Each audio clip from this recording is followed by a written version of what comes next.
Hey, and it's Wednesday night. It's You Wednesday like how I night. got this? I got the transition down now. Oh, Not so you got it. complicated and hard, right?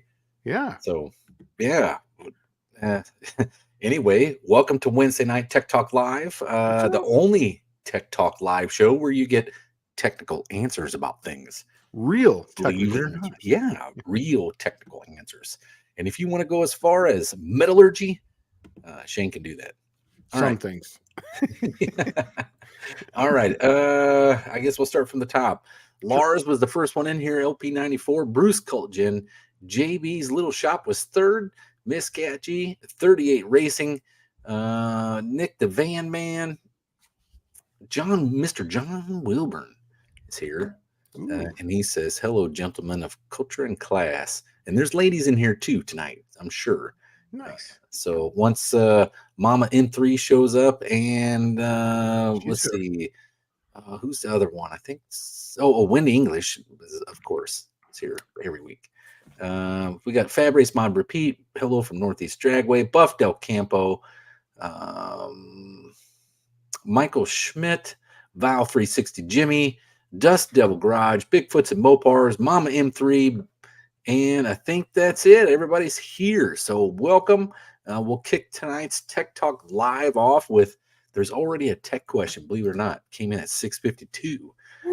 I'll throw this question up early. Burnout rig, automatic transmission, low or high stall converter. Low would reduce heat if the engine would pull it, right? That's yes. Correct. Get lockup if you can. The ideal situation on this for a burnout rig is high torque at low RPM because those things, if you think about it, they're not moving. I mean, the tires are spinning at 120 miles an hour. But the car is not moving very much at all, maybe 5, 10, 15 miles an hour at the most. So there's no real airflow to keep things cool that's generally air cooled. So they usually build a lot of heat. And what you usually see is they either overheat or the transmission pukes on them. Yep. So low stall would be ideal and high torque at low RPM. And that way you don't have to really rev the crap out of it to do your burnout. 2,500 RPM would be like it's just going down the road leisurely at 50 miles an hour. Yeah. Or get a lockup, put it in third gear and lock that sucker up, and then you don't have to worry about it at all. Right. Or if you could find a switch pitch would be better because then you could start high stall, throw that sucker in low stall once she's pulling, and then let her eat. That's 3 minutes. 3 minutes what? 3 minutes, and then you mentioned switch pitch. It only took 3 minutes today. Okay, well, I already put it in the chat too. Oh, you did? Yeah. Oh man. I'm just messing with you, man. It's just well, I've been dreaming of switch pitching, dude, and I got an idea now. I got a good idea. Yeah, like okay, you know how like people run power glides and like dragsters and all that stuff, right? Mm-hmm. Big block Buick has tons of torque, tons. If you make a race car out of one, you put a switch pitch in it, dude, it'd be like putting a power glide in there. I don't see how it really wouldn't burn it up that easy. Just because it's a 2-speed, it's not multiplying all that torque. Yeah, right? but there comes a torque limit. In fact, I was talking to some of there's actually really good experts at TCI who know about this, and they've never actually tried it. So we're going to see if we can, as far as putting parts from one into the other. You're going to try it? We're going to get, I'm going to bring you a switch pitch Super Turbine 300 and we'll compare it next to a Turbo 350? I think we might actually have one that's just out there. So I'm like I said, it's going to be a pet project, but it's something that, I'll do on my own time. But if I can take it apart and just see if they're what will interchange, what won't, because I don't know. I think the front pump, it's either going to interchange with the Turbo 400 or it's going to interchange with the Turbo 350. Yeah, I don't know if the front pump.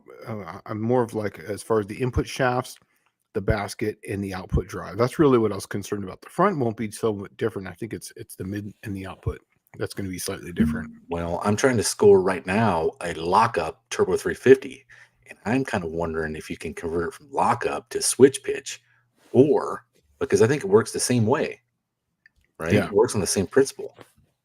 Yeah. So I don't know if you could just throw a switch pitch converter in it and then use that on a switch. No, because it takes a different type of it takes an extra vein in there for the fluid. That's how Mhm. it actually. It's like a solenoid, but it's a hydraulically controlled solenoid. I remember that we did it on yours, and there was an extra line in there too for the It's not pump. it's not hydraulically controlled, it's electronically controlled. Yeah, yeah, I know, but there's a hydraulic that goes inside that pump because there's an extra vein. That was the problem with the gasket that we were having with the pump gasket. There was an Mhm. extra hole in there for that. Oh, yes, there is. Yep, Hmm. I actually have a write-up on it. I need to convert all that stuff into simple, usable stuff that you can put on YouTube so people so the information isn't lost to the world, because I pulled it all off of websites way back when they used to have, like, things called chat rooms Yeah, or, right. yeah, With real information. message boards, yeah, Yeah, and so, that's where if you were a gearhead way back before YouTube, that's where you shared all your information at. So if you're a youngin' now, and by youngin' I mean like 25 and younger, you probably don't even know what the message boards were. yeah, But if you get on like just go Google 5 liter Mustang. There used to be one that Sting Net used to be humongous, but that's the remnants of all the old message boards. We used to have one for the T-Bird, Fox, T-Bird, and Cougar, Thunderbird, whatever website message board, and that's where everybody would share their info and ETs at, and it was like they got to be a big list of cars that were fastest, and oh, it was fun. I Um, actually am still part of one called 4A Bodies Only, oh, really? and Is it still functional? that's a bitchin'. What it is actually, yes, it's got all the chat. I still go on to that literally daily. That's Oh an well, awesome. there's a V8 Buick one, and I was on it from 2006, 7, and 8, Hmm. 6, 7, and 8 maybe. They pissed me off so bad in 2008, maybe it was 2009.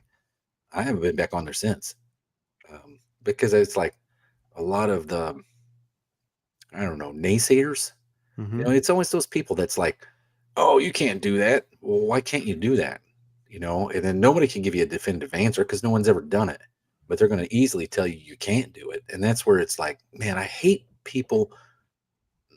There's a certain things that I don't like in life. Like, um, I hate when people take from somebody else to give to themselves. Yeah, That's greedy, right? That's just a shitty person generally. That's what happened with all that stuff with um, Tony and Mr. Will and all them guys was that Mr. Will was willing to take from Tony to give to himself, and that's where I found that guy was completely immoral. Um, the other thing is that I hate when people will give you an answer of no without justifiably knowing why, right? exactly. I It's just it piss automatic no. It's Yes, like, it pisses me off. Just because you've never done it doesn't mean that it can't be done or isn't right. the way it should be. So you always have to look at it like that. Let's see. Let's see. Michael Schmidt says, I'm on the ham, still seems lively. That's cool because the ham used to be an awesome message board, and they had a lot of the old stuff, and they had a lot of the old timers that they knew what it was like to be a hot rodder, right? And they would try stuff like this, and they would tell you if they tried things like this, you know, um, with the interchangeability of like the Super Turbine 300. But they were generally the guys that had all the answers of what it really was, because my generation never learned about Super Turbine 300. We learned to take them out, throw them in the trash, and put a Turbo 350 in their place. But you never really learned what was good and bad or indifferent about them. Just like transmission people, I know probably 3 or 4 transmission builders, and you ask them about hot running a Super Turbine 300, and not one of them has an answer. Not one of them has ever tried it. And it's kind of funny because as many of those transmissions that there was people really just taking them all out and throwing them away for a 3 speed? I don't know. And when the Power Glide got popular in drag racing, how did the Super Turbine never catch on? That's the thing I never understood. Um, where stall converters came from was from the Dynaflow Buick, because Dynaflow is technically just like a 1-speed transmission with a torque converter. It's like a 1-to-1 ratio, and it did was it had a switch pitch converter, and it would allow you to stall. So all the gears, if you want to call it gears, were all done with the torque converter, and the car just consistently would go forward. But when you had a Dynaflow, you could beat the other cars out of the hole. If you think about 1963 and before, what was your crazy good automatics. There was only like one, Yeah. 727, right? Didn't the 727 come out like in 59 or 60? Yeah, I think this cast iron one did, yeah. Yeah. And that was the transmission to use in drag racing. That's why if you go look at the old B&M ads for B&M Hydro Stick, the B&M Hydro Stick uh, was technically the 727. So, all Hey, right. go to Dust Devil Garage right here. He was asking right below that one after that. Okay. Well, Bear Rose was saying, I love it Hmm, when people tell me I can't do what I already did. exactly. I love it. I like I like showing people up. Really do. Me too. So Dust Devil Garage, I was on for A bodies only, and to see if anyone ever made late A body fender well headers. When you're saying late A body, what year A body? Because I do know that Headman Hustlers made them, because that's what these are, and they made them for the early version, and they made them for like 70, 71, 72, and 73 and 4, I think 75 is when things changed, but they still made a fender well header for that.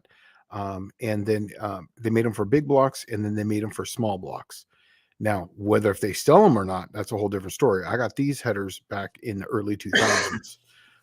And I'm actually on Headman website right now, and I don't know how to navigate it because I go to headers and there's nothing in there that says Mopar anymore. But there there was at one time. If you can find an old catalog, um, He's saying that they're for his car, right? So his Duster. But isn't an A body okay? This may sound dumb. I'm not a Mopar guy, so sure, I'm just sure. going to throw this out there. One, fender well headers kind of went away when they realized that it was much more cost effective to make undercar headers. Yes and no. When they started going to when they were putting big blocks in there, they made fender well headers, and then they realized that you can get them because of the torsion bars are such a pain in the ass in a Mopar to Uh-huh. get headers out. So a lot of fender well headers were made, and that's why a lot of cars had fender well headers. Literally, that was the first thing you did. You cut a hole in the fender, put fender well headers on it. That's the Right. reason why I did what I did on my car. Yeah. But then the other thing I was going to throw out there is, isn't the A body? It isn't. It may not be. I don't know. I'm just asking this as a dumb question. Um, Mopar was notorious for using the same substructure, you Oh yeah, know, they're all the uh, same. right from like say 67 through 73. 78 or something would be like the same, right? Yeah, And so I think it's 73. 68 to 73. I think I Even believe though this, everything was the same. yeah, even though the outdoor skins are completely different, the fenders are Yeah. completely different, the look of the car is completely different. They always use the same underpinnings, and then Mhm. it's rebodied it, right?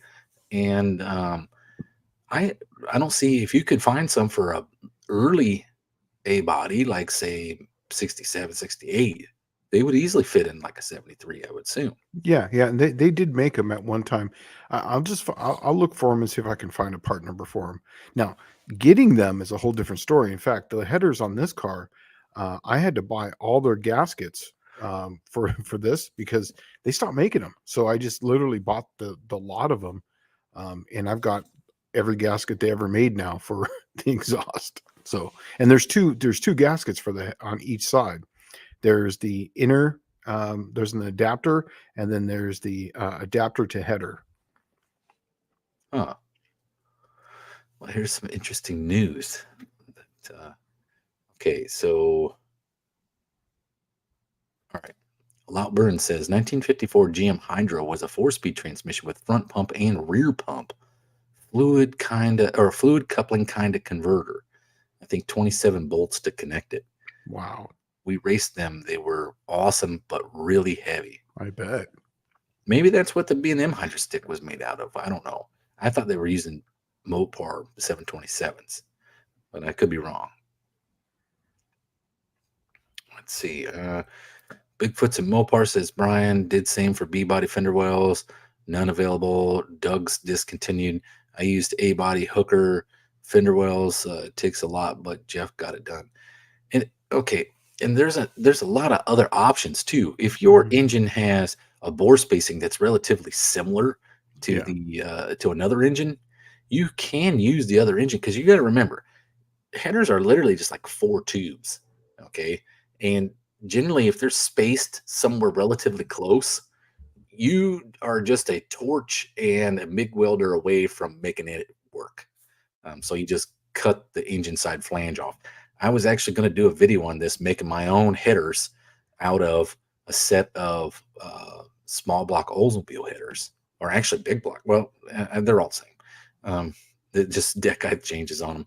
But I had a set of Oldsmobile headers for a 65 Oldsmobile, and I cut them up to put them in my 63 Buick Special, and I just never got to the video. I actually never got to making the headers because I needed the Z-bar linkage finished before I could start the headers, and I just never got that far. So Twisted Mopar Garage says they still make fender small block fender wall headers. They also make them for the early narrow A body. Yeah, that's what I have right here, and I'm actually trying to find them, but mine were Hedman Hustler headers is what mine were, and I know they're there. I know there's a part number. I think I've got a book on it. I'll see if I could find it.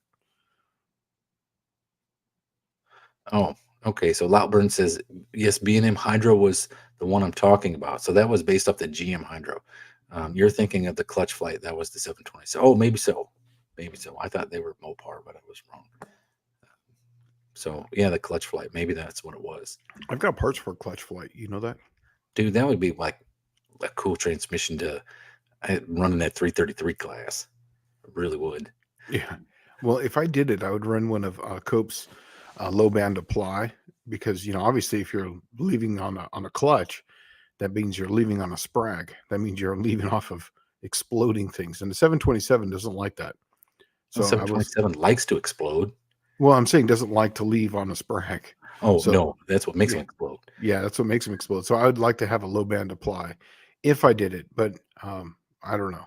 I would like to see if I can adapt it to a 904 personally. Oh, the clutch flight setup? Mm-hmm. I think that would be cool. Yeah, basically it's just a clutch with this, and it looks like a little rinky dink like fingers that come from the clutch that go into the pump that turn the pump. Right. Yeah. And see, that's and if you all don't know what we're talking about, way back when in like the late 60s, early 70s, a lot of racers went to, because see, the stick shift car was the ticket. And no one could make the automatics work. And that was primarily because no one made aftermarket torque converters. The torque converter is what made the automatic happen. And if you didn't know this, generally an automatic car will make more torque at the rear wheels than a stick shift car. And that's on the launch. Right. From the dead stop, from a takeoff. And that's because it's multiplying torque in the torque converter and allowing the engine to be in its RPM band to make more usable torque early. A stick shift does not multiply it with the clutch. It's literally just a coupling device, and then it's all done by gearing.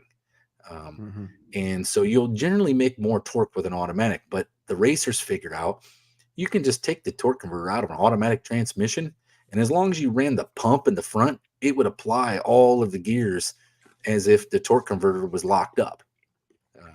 So you just used the clutch to leave, and that was the big problem with the automatic cars, is they were slow off the start compared to the stick shift cars. When they started making torque converters, was not all that changed quickly. Yeah.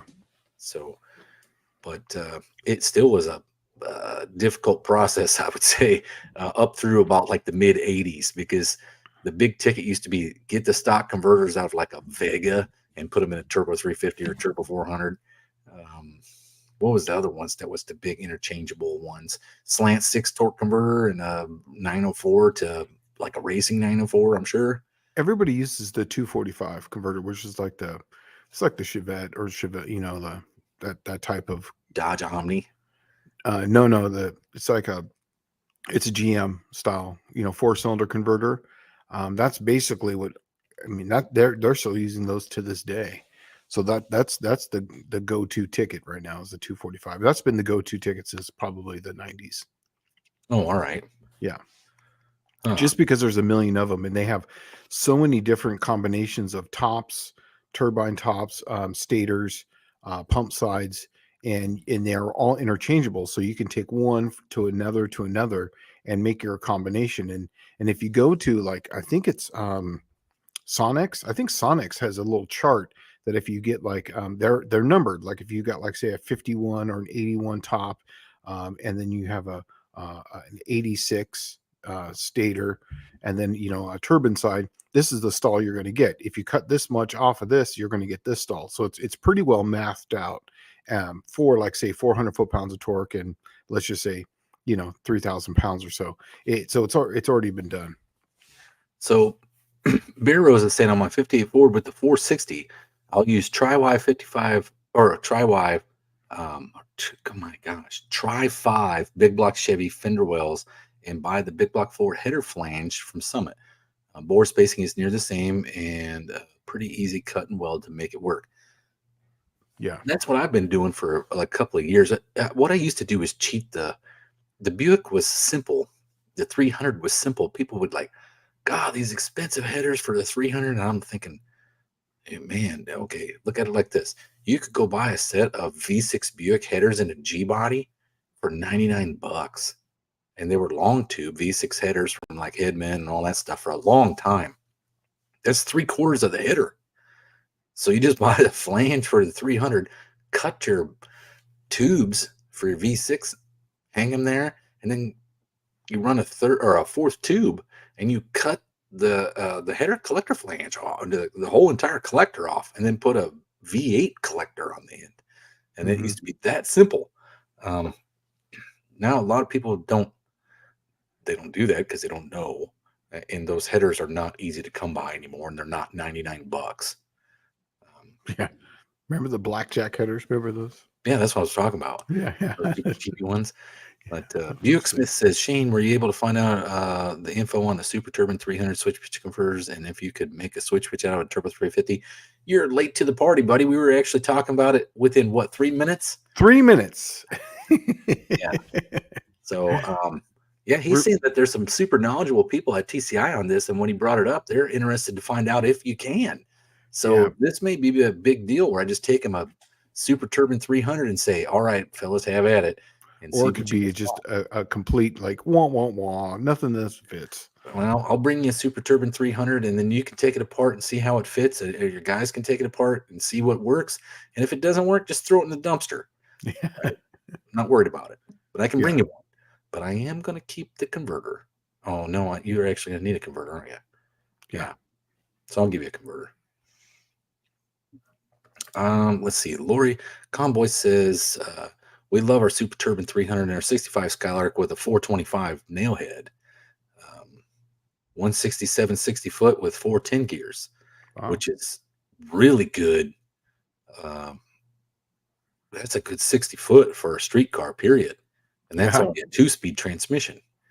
We just installed a 227, 241, 107 LSA comp thumper camshaft and picked up almost 4/10. It runs 1230s at 107. Street fun. It's perfect. Okay. And if you guys didn't know, a nail head is not something that's generally fast. And that's a freaking killer number for a drivable on the street nail head. They don't make that kind of horsepower. And the 425 does all right. I want to say it's like 465 foot-pounds of torque and 340 horse, something like that. It's not a turd, but it's not a rocket ship either. Compared to like a 427 or 396, it's pretty mundane. Yeah. Let's see. All right. So Buick Smith says, is that one of the reasons the gassers used to use a really heavy flywheels to increase launch inertia? Yes. 100%. Yeah. Stored energy is what they used to call it. Yeah. In fact, on my road race car, I actually have a really light flywheel because it's not a drag car. So you want it to accelerate and deaccelerate rapidly. So you don't want to carry any of that inertia. So that thing's like 11 pounds, that flywheel. 11 pounds. Think about that. Let's see. Mopar's Mustangs and Minivans says, can Shane go over the 2-stroke mini bike build he was scared would make no name for the mini bike class? No. That's for you guys to figure it out. Not for me. I wrote the rules so that way that wouldn't happen, but you can, but could you imagine that though? I mean, how many cubic inches is that? How many cc is that? is that engine that's on those things? Because I'm sure that you were limited to the The CC of the engine, right? Yeah, the I mean, two-stroke, I think it was it 100? no, I'm talking the four stroke that's on the mini bikes. Oh, the four-stroke is two something, 234, something like that with CCs, I think is what it is. But the two-stroke though, you could add a power adder, but I don't remember what the CC. I think it was 100 CCs. I think, I don't know. Well, if you did it, let's say like okay, 200. I'm not going to put any Anybody input from into the this. You 80s could, remembers the 252 strokes, like the one cylinder 252 strokes. yeah, oh yeah. Those things were even the 125s were freaking monsters, man. Hmm. Uh, they used to call them thumpers, I think, because they were one cylinder. And dude, I remember riding wheelies on them things like no problem through second, third, fourth gear. Hmm. But uh, let's see.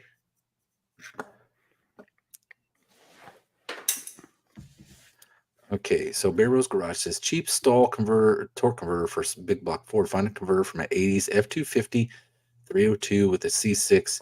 They've used that combo for many years and it's very cheap. Um, the ticket for when I was a young kid used to be if you had like a let's say 70s V6 Buick powered anything with a turbo 350 transmission, you would pull the converter out of that and put it behind like a big block Buick or even a 350 Buick, and it would give you 1,000 more stall easy. That V6 converter would. Yeah. Typically, what you're going to look for is something that's a heavy vehicle in a light, or I'm sorry, light vehicle and a small Engine. cubic, yeah, small engine. So that's what you're looking for, to put it in a heavy vehicle with a lot more torque, and it's exponentially going to get more stall. Yeah, when I was a kid, my dad had a Monza, Chevy Monza with a 231 V6 Buick and a turbo 350 transmission automatic. That would have been the one to get the transmission or the torque converter out of. So that way, if you put it in a heavier car with big cubic inch, jet sucker is going to be high stall. Yeah. Let's see. Blue Grid Garage says Shane, the light flywheel helps slow the car on the road course, but you need to be careful with trailing throttle oversteer. Oh, absolutely. No, I fully get it. But this is not going to be a carbureted car. This is fuel injected, so I can time that in. You're absolutely right. And if it was carbureted, I wouldn't have gone that light, for that exact reason, because it would definitely want to kick the back end out. But with the IAC, I can control all that. Right. Here's this same question rephrased for the third time tonight. Did we ever get the trans question answered? Super Turbine 300. I was gone last week, might have missed it.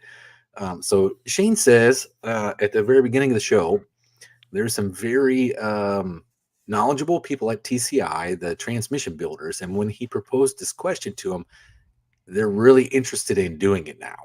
So Well, just to see if it could be done. right, correct. Yeah, just to see what's interchangeable and what's not, because nobody has any answers. Mhm. And so he said they got a Super Turbine 300. You guys are going to take apart, I guess. Yeah. Well, See if between these two people, they have 87 years of experience of working for TCI. Think about that. That's a long time. oh yeah, That, but I'll bring you the because I got to come over there anyway and pick up some parts. I'll just bring you the Super Turbine 300 with a converter, and okay. then you guys can tear it down and see what interchanges. Because Yeah. that'd be badass if you guys could make a 3-speed switch pitch out of a turbo 350. Man, I'm telling you, you would have the world by the short hairs on that deal. A very small microcosm by the short hairs. I don't think so. You Let me think tell you so? why. Here's what I do know. A turbo 400 converter is interchangeable with the turbo 350, right? Mm-hmm. Okay. The Super Turbine 300 converter is interchangeable with the turbo 400 with a switch pitch turbo 400. All right. And you're talking about real deal 28, 10, 5, really fast cars running threes. What are they running? Turbo 400, maybe even a 2-speed turbo 400 with a lockup. Yeah. And they're bolt together torque converters, right? Okay. Yes. Yeah. Think if you had a bolt together torque converter, that all they're doing is changing the stator in there. When they take that thing apart, they just change the stator, right? And put it back together. Yeah. And Don't some of have to them are watch it. statorless now. Yeah. Okay. and they change a pitch on something in there real quick and easy and put it back together and put it back in the car. Mhm. All right. Think about if you had one of these that was a switch pitch that could change the stator by itself Yeah. and it was bolt together. Change the angle. That'd be cool. You could literally change it on the fly at the track. Going down the track. Yeah. Yeah. Yeah. Wouldn't that be freaking awesome? But see, the thing is, though, is because how much fluid and how fast that fluid is hitting that stator, Uh-huh. there's going to be a limit to how much power you can put to that stator before it'll break those fins. And Sure. that number's like it's not as high as you think. It's like 800 ish foot pounds of torque. It depends. It depends on how the torque is applied, but between 650 and 800 foot pounds of torque, a cast stator will literally grenade itself. It just because of that much torque Right. coming and hitting that vein. Here's what I was thinking though. If this did work, okay, Mhm. this would be a serious option for the real 28-10-5 players, right? Or even your street outlook law kind of guys, because it would work with Turbo 400 as well as Turbo 350. If you could make it work with Turbo 350, right? Or even Super Turbine 300, even if somebody wanted to try that instead of a Glide. But Yeah. the thing is, though, what I was thinking about it is if this did really work, and let's say we're not thinking big high horsepower applications yet, if it just did work, period. And then what you could do is you can make your own billet stators that have the movable fins, right? Mhm. And that billet is going to be way stronger than a cast aluminum stator. Yeah, but whenever something's going to move, there's going to be a joint and there's going to be a bearing and there's going to be a fin and you're going to have to pull on it. Mhm. And to make a lower stall, so if you're at a high stall, that's going to be easy because you're basically opening up, it's hitting, right? Mhm. But to lower the stall, you're actually going to be turning against it to pull it down. So that's where you're going to break parts because you're pulling against the fluid Yeah, I to can bring see it that down. because when it does change into low stall, Yeah. you hear it lug the motor. Oh yeah, and that's the thing and that's lugging the motor with fluid on one vein on those veins. So you're probably you figure that all that torque's going to go through like let's just say 17 veins on that stator. So it's going to be pulling on that, and so there's a limit to how much power can go on those. And I don't know what that is, but I can tell you that in a regular stator, 650 to 800 is about where you need a billet stator ish usually, and a decent sprag. Michael Robert Emery says, sorry, just came in. I'm not busting your balls, man. I just, it was funny because we literally just answered that question and then you came and asked the same question. So I'm like, all right, we'll get it out there. But I think the cool thing is the guys at TCI were interested in that. That's a big deal. Yeah, it's cool. Because if they're willing to do that, that'll solve a lot of problems and answer some questions maybe pretty quickly Yeah. because they have all the experience of doing this. I do not. I would have to buy both transmissions. I would have to take them apart. I'd have to eyeball everything with new gasket sets to see how everything lined up and what worked and what didn't. Then I'd have to measure everything. It is way outside my wheelhouse, Mhm. right? I mean, I'm the kind of guy that I built two transmissions in my life, a Turbo 400 and a 204R. Both of them I used the ATSG, the Automatic Transmission Supplier's Guide, step-by-step installation It book. works. It does. It works great. If Mhm. you want to build a transmission and you want to turn yourself into a transmission person, go buy just a transmission and go buy an ATSG book and take it apart and then you can buy yourself a rebuild kit for like $400 to $600 and depending on what it is, if it's turbo 350 or say a 904, it's probably pretty cheap. You might be able to get one for like 250. But then you can easily rebuild the transmission with that ATSG book because it's literally like step by step telling you exactly what to do and how to measure everything. And when you get done, you're going to be much smarter. But the feeling of it working, oh my gosh, because I It's was always the you know, horsepower in, magic out guy. right, right. It didn't There's a work. magic box behind the engine, right? Yeah, it didn't work. You took it to a transmission guy and Yeah. they fixed it for you. That's exactly how I learned about transmissions is I had to learn couldn't afford to have it rebuilt, so I had to do it, figure it out myself. And that was before the internet or anything. And I literally got a book. I still have it. I went down to the library and there was a used books for checkout, and this was like all the transmissions in one book, and it's like from the 70s, and it's about turbo 400s, and glides and all of them. But the torque flight section is well used, but it has everything that you need in that book. And I've got it right over there. So it's an amazing book. That's how I learned them all. Well, I'm mine, and I think I've told the story on here before. Mine was I was stationed in Hawaii. I had a '87 Monte Carlo SS that I got. I'm going to grab the book while you're talking real quick. Someone asked me to see it. What's that? The ATSG book? No, the one that I got. It's Oh, got everything in it. I'll grab it real quick. It's right here. I just went. I got a car at an auction, and I got one given to me, and I was just going to take two and make one. And the transmission was fragged in it. It was a turbo. Was a 204R, and I took it out and I took it to a transmission shop.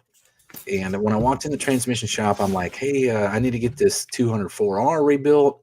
How much is it to get it rebuilt? And the guy told me some ridiculous number. I want to say it was like $1,600 or $2,200. It was a lot, right? For me, because I'm used to like turbo 350s, turbo 400s that were like $400 or $500, right? So I'm like $1,600 US dollars, right? And the guy's like, well, come on in the back and we'll talk to the transmission builder and find out what he actually wants to do for it. And so he walks in the back and he's like, I don't remember what the guy's name is, Al or something, hey, Al, how much does it cost for us to rebuild a 204R? And Al's like, $1,600. He like totally mirrors the price what the guy says. And then Al is that transmission builder. I don't remember what the guy's name is, but Al's a good number, or is a good name for it. And anyway, he turns around and he literally has no teeth in his face and just the rotten stubs, right? Mm. And I look, and like the first thing that popped in my head was like, holy crap. If Al's the transmission builder, I've got dental hygiene figured out. I can do this. Right? I can rebuild this transmission because I know how to brush my teeth in the morning. And this dude does not. But he rebuilds transmissions for a living. So how hard can this be? And so I went and got the book. That was the first one I did, 204R. And I didn't have any special tools. This book shows General Motors Type 300 automatic transmission. Is that the Super Turbine 300? Probably. Yeah. So anyways, this is the book right here. This is it. And it's the 5th edition. What's funny about it is I was looking in here real quick to show you all the stuff. It's got Borg Warner in here and it's got everything. I didn't realize all that. But it says right here, General Motors Type, where are you at? Right there. General Motors 300 right there. Oh, okay. It tells you how to rebuild it? Yeah. So it tells you how to rebuild it. So, but yeah, it's got everything in here, everyone. And then that's basically how I learned. It's got all the torque specs, how everything works, the fluid flow. And there are some tricks in there on how to make your line pressure go up, how to make the clutches shift a little harder, so on and so forth. And that was basically my very first book on like how I rebuilt it. I used that. And then I started tweaking on it. Like, well, if fluid makes this go from this to this, if I add more fluid and I can dump fluid out of the other line, it will do this faster. Well, that's what I want. So that's how I started doing my very first ones. And then I got that one of those, not a B&M trick shift. It was another one. I can't remember the name of the guy, but I got one of those things, and it was doing literally the same thing. But I was so nervous to drill on the valve body. But this guy was saying, "Oh yeah, just drill through this plate," and I'm like, "Oh well, that's what I wanted to do to begin with." So it was actually pretty cool. Yeah. Let's see. Max Wedge, Dick Dashley, get 63 done yet? I'm sure. I don't know what B&M stands for. Get 63 done yet? Haven't caught up on videos yet. If you're asking about my 63 special, there's nothing done to it since I haven't touched it in a year. It's been a year. Well, actually, the day after Christmas will be a year. So that I haven't touched it since then. I've been just trying to keep my head above water, not be financially destroyed, and take care of me.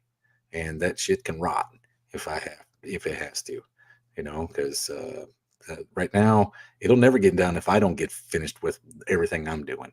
So That's kind of how I'm looking at it. And it's not like I'm blowing you guys off. I'm literally just starting to get my YouTube stuff up and going again. And I haven't made a video. Well, actually, technically I have made videos. I got about 5 in the queue. Um, I'm waiting to drop them because I don't want somebody to come in and steal my idea before I have a chance to finish the engine and dyno it. Yeah. So that's what I'm working on. I'm going to have all the videos. I'm going to drop them within just a few days of each other. And that way, no one's going to steal it from me and beat me to getting it done because I'll be the only one that's got it. Hey, speaking of which, and I'm not going to say anything more than this. You haven't sent me the thing, the bolt that you need, the stud that you need, so I can look it up. The part that you're missing Don't for worry your about it. build. I already got it taken care of. Oh, okay, got it. Yeah, I think they'll probably be here this week. Okay. Okay. So Michael Robert Embry wants to know if there's Sonic's parts for upgrades. Yes. We'll find out if there is Sonic's parts for upgrades when they dissect the Super Turbine 300 and compare it to the Turbo 350 or Power Yes. Glide. That's So right. they'll know. They'll be able to look at it and say, "Crap, that's how a glide," right? So that way you know if you can interchange the stuff. But that would be pretty awesome.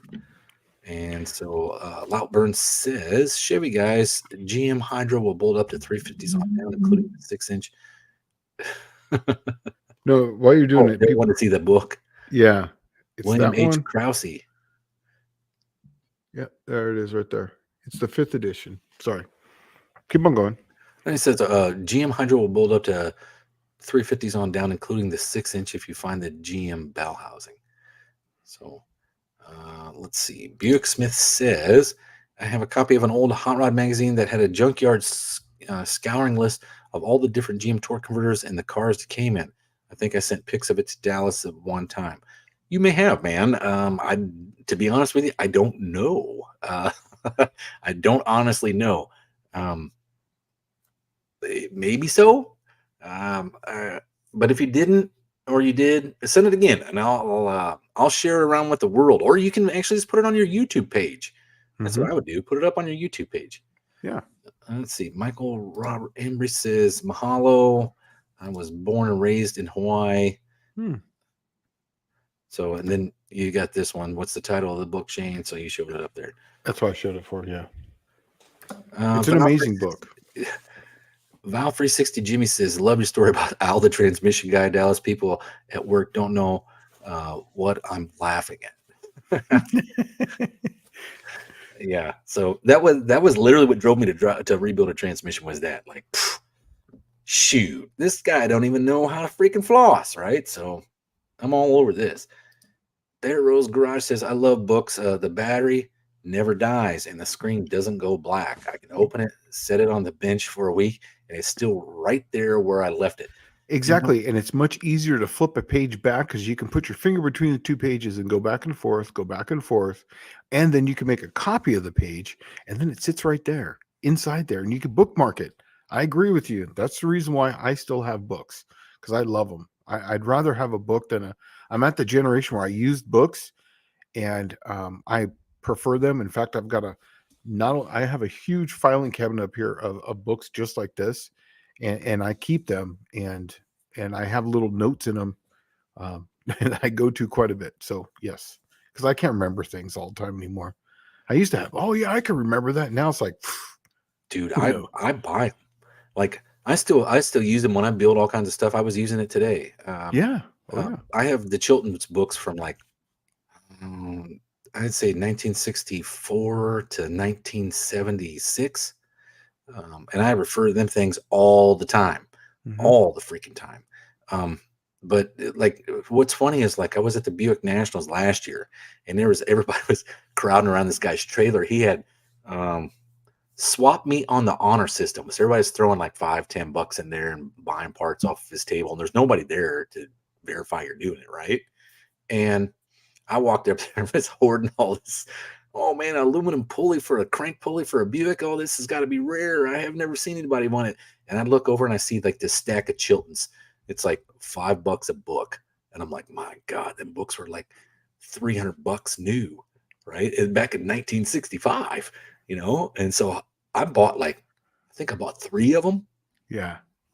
And everyone The was big this, thick ones, the big right? show. Yeah, yes. And like Yeah. the ones that shows every make and model, how to rebuild the Mhm. clutch, how to rebuild the linkage on the clutch, the whole 9 yards. The information that's lost in the world, right? Yes. And these dudes were all hoarding up these parts that like I could care nothing about. The information is what I was all about. I was buying books like left and right. I do the But same thing. They they, don't even look at the books anymore. It's like, I dude, know. yeah, Oh, I'll find it online. You know why it's online? Because I put it there that's out of my right. book, Your right? book Yes, that I because flipped the you're not pages gonna to. find it, you dumbass. So funny. Oh man. All right. Oh, I get it. Bigfoots and Mopars. Gotcha. All Mm, right. Uh yeah. Yes. Michael Robert Emery says me also prefer books and manuals. Uh let's yeah. see. I've 38 built Racing 100 says slant sixes, and I still go to the what's the book. torque spec here. I still write it down. I still do it every single Dude, time. I here's some stuff I found in those Chiltons, but we'll say this. 38 Racing, it says I'm a paper book guy myself. Too bad all the information is web based. It sucks. It's only on the web because guys with books are putting it there, Yeah. right? The web, if you notice, most of the information that used to be on the message boards is pretty much is going away quickly, right? Once they realize that hey, they can move their whole message board to Facebook and then stop paying for the service, they lose all that history and it's all gone. And here's the things I've found. So 67 through 69 Buick big block, even the small block is the same. It oils through the rocker shafts, okay, not the push rod. It's like a Mopar. If you look in the book, it tells you to torque it down to 35 foot-pounds. Well, maybe that's for the later rocker arm systems. I don't know. But I opened the book and I looked at it. Oh, 35 foot-pounds. And that's like a 5/16 bolt. That's pretty high. Mm-hmm. So anyway, what's the book? What do I know? The book is telling me what I need to do it. So I torque them down to 35 foot-pounds. I can't get any oil out of the rockers. I couldn't figure out what was going on. I didn't know what was up. And I'm screwing around with that. Finally, I just loosened the rocker arms up and I look at it and I'm like, you know what?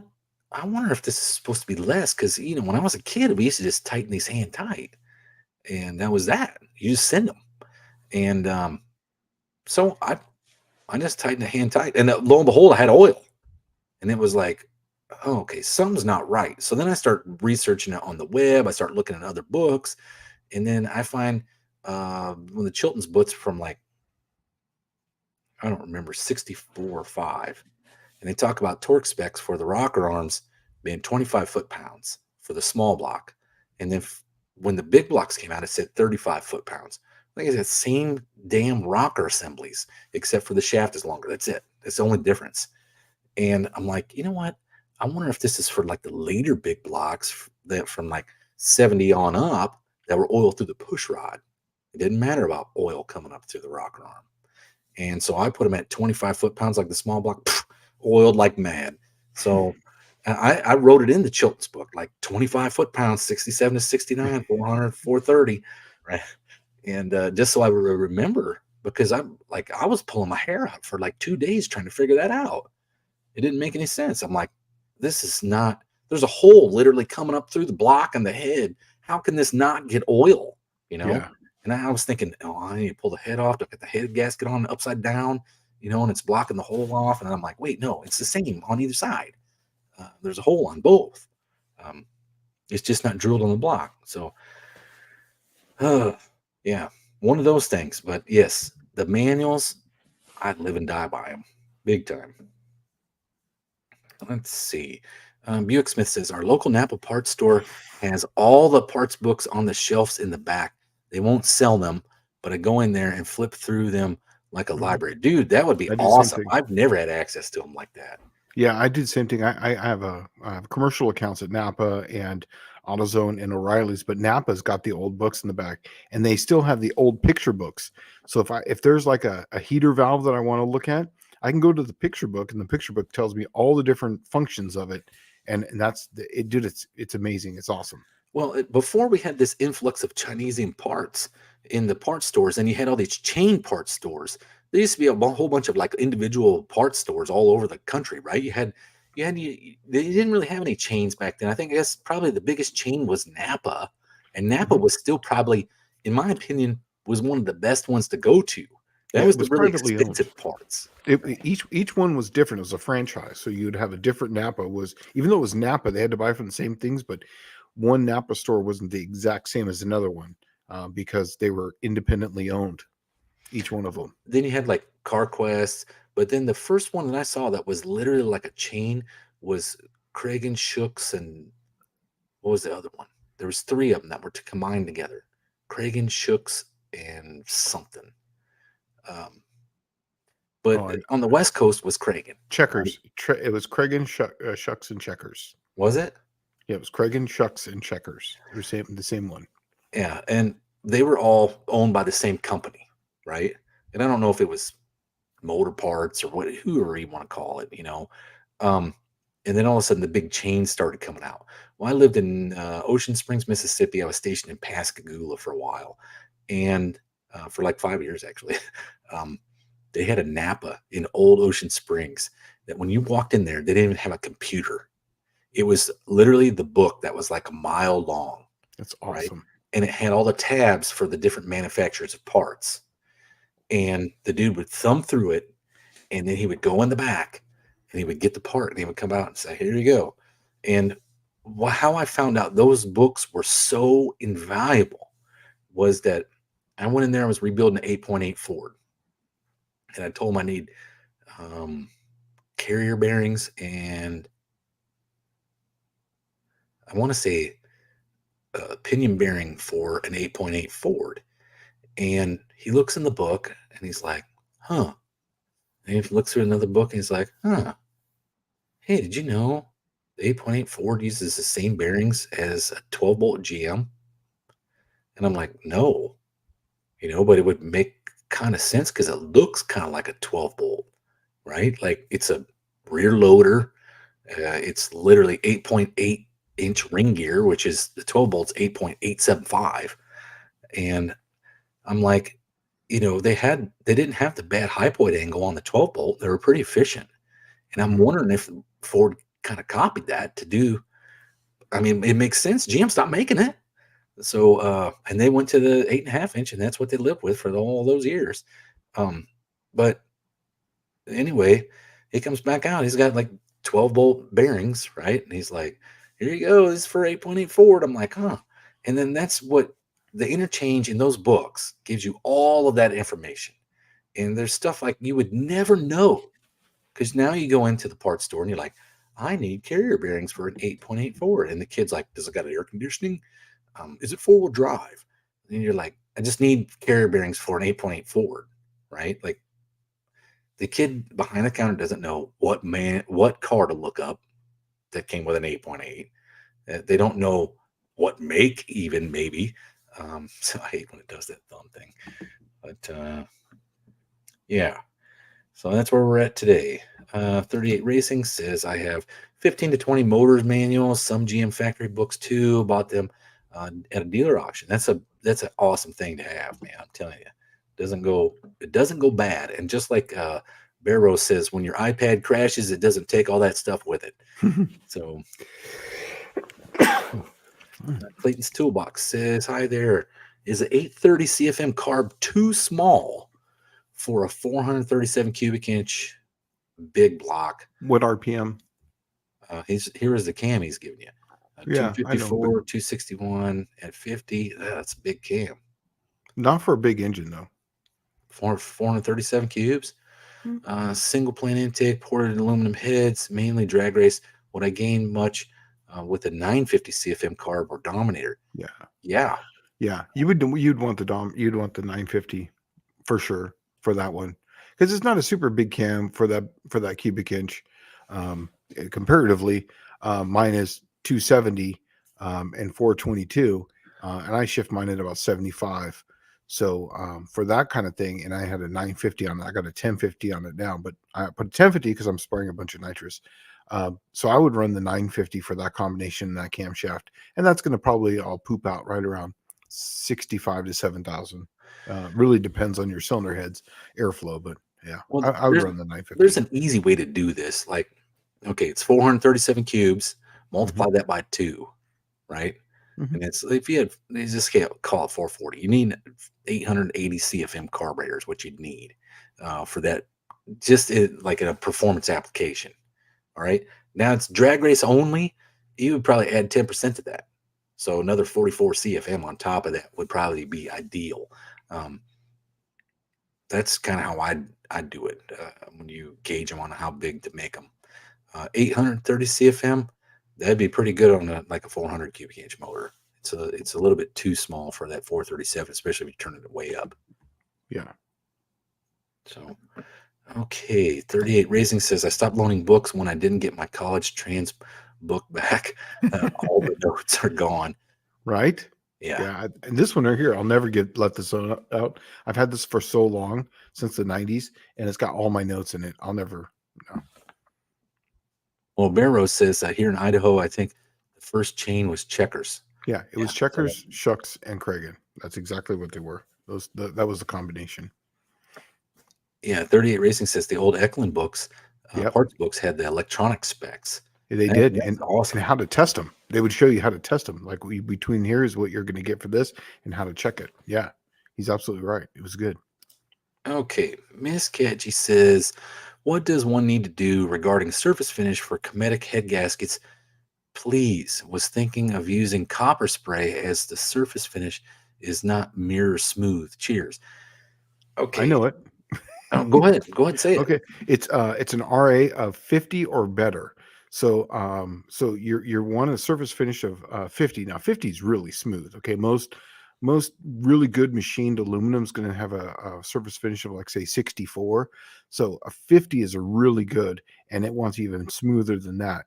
Uh, Typically, most places that you're going to get is not going to give you a 50, not even a 64, even on the cast iron. Most of them are going to be in the 70s, and that's basically what you're getting for a Felpro. That's kind of like one of those.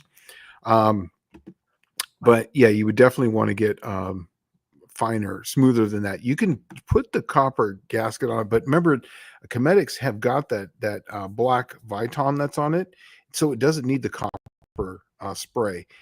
If you're using the copper spray to fill some of the voids, I would not do that because that would just puts two layers between it now, and it will actually cause it sometimes to leak or weep actually fluid. The only time you use the copper is if you use the head gaskets like I have like 4 or 5 times, and then that Viton comes off. Then I use the copper spray. But yeah, 50 or better is what you want. And 50 better means that lower number 50 or lower number. So when I was at the Buick Nationals this year, Mm-hmm. um, just so happens that Cometic now started making a head gasket for a Buick 350. I think I told everybody this like a couple weeks ago. I'm not sure. And they had a booth there promoting this new head gasket for Buick 350. And the Buick 350 head gaskets kind of, like when the engine was built initially, had 20,000 steel shim head gaskets. And you can't get them anymore. You can't even buy them.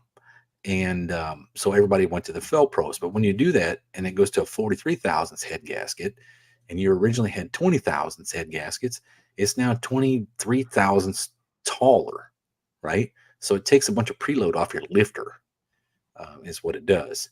And if your lifter was set properly in the center, 23 thousandths is too much. You're almost to the point where you can't even set the lifter preload anymore. And anyway, they were there. They had 28,000 stick MLS gaskets. So I asked the guy, hey, can I see one? So he broke one out and like cut it open, let me actually like hold it, right?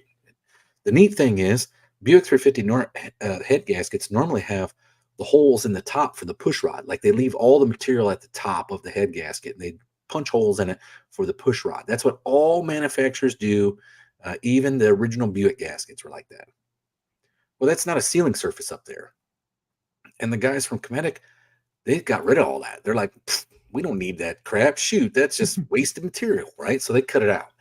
And I told him, I said, hey, because you cut that out, it'll actually fit on a 300 Buick or a 340 Buick or a 215. And he was like, what? And I said, yeah, it'll fit all those engines now since you cut that top out and you didn't put the push rod holes locking that into a 350 Buick engine because the valve arrangement's completely different on a 300 and so we got to talking about it, and I said, yeah, but the only thing that sucks about you guys gaskets is you got to have this crazy RA finish, this 50 RA finish.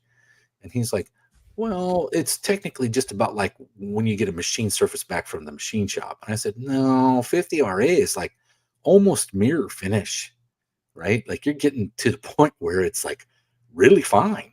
Yeah. And he was like, well, have you used these before? I said, yeah, I've used them many times. He's like, did you have a 50 RA finish? And I said, no, I didn't even bother checking it because I didn't have an RA gauge. I said, but I'll tell you what I did do. Um, I knew that my factory machine surface was not a 50 RA finish.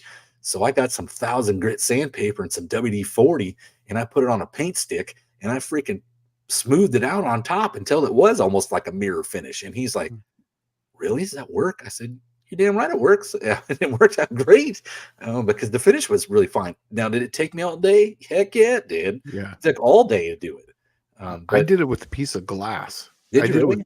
I did it with a piece of glass, and I set the head and I set it up flat. I put the piece of glass on top of it, and then that was like the it was you can buy those big long strips of the 1,000 grit, for like your the big ones like Yeah, this for the big. shuffleboards. Yeah. Yeah, exactly. So then I put paint cans on it, and I literally just moved it back and forth like that. And then I did circles with it because a glass is not going to bow; it's No. going to be flat, right? Right. Yeah. So Or that's what break. I used, So, and I just literally moved it back and forth, and then I would spray WD-40, and I just kept doing that, and literally it took me all day. oh yeah, it took me all day with a paint stick and like I bet probably 30 of those pieces of because Mhm. I had the big sheet and I just cut them because the paint stick's only like an inch wide. Yeah. So I just cut them and fit them on there. But and just wet and dry sandpaper, it worked fine. Hmm. Let's see. But it would wear holes in it fast because that it starts to get sharp. That's something I should probably tell you up front. When you start cutting it with that sandpaper, it starts to get sharp on Yeah. the Be edges. careful. Yeah, you Wear can cut your gloves. finger real fast on that Yeah. stuff. My aluminum heads were on the edge was like a razor blade. So it was. So yeah. Especially when you cut some of it down, it starts making a razor blade on the edge. Be careful. Okay, so Fabrice Mond repeat the old Moon chassis books used to have all the adapter sleeves and tie rod dimensions in the Yep. back. It was invaluable for doing disc brake swaps. I That's remember cool, man. I don't know if you can even find the Moog book anymore. yeah. I bet you that Napa that I go to has got it. I guarantee it.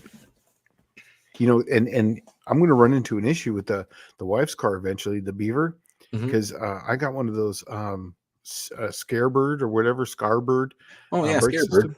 Yeah, Yeah. brake systems, and it's like a Chevy Cavalier. So it's Chevy Cavalier brakes rotors that are being redrilled, Chevy Cavalier calipers, but I'm not sure what year. And the brake pads are Chevy Cavalier. Even all the whole brake system Chevy Cavalier, except for um, They you make know, a bracket that you bolt to yeah. your existing. They make them for my '63 Buick. Does Scarebird it? did, and then they Yeah, but stopped making them here recently. yeah, exactly. So he went out of business, but he gave me, when you buy it, he tells you, hey, buy this brake pad, buy this. But that was in California and we moved.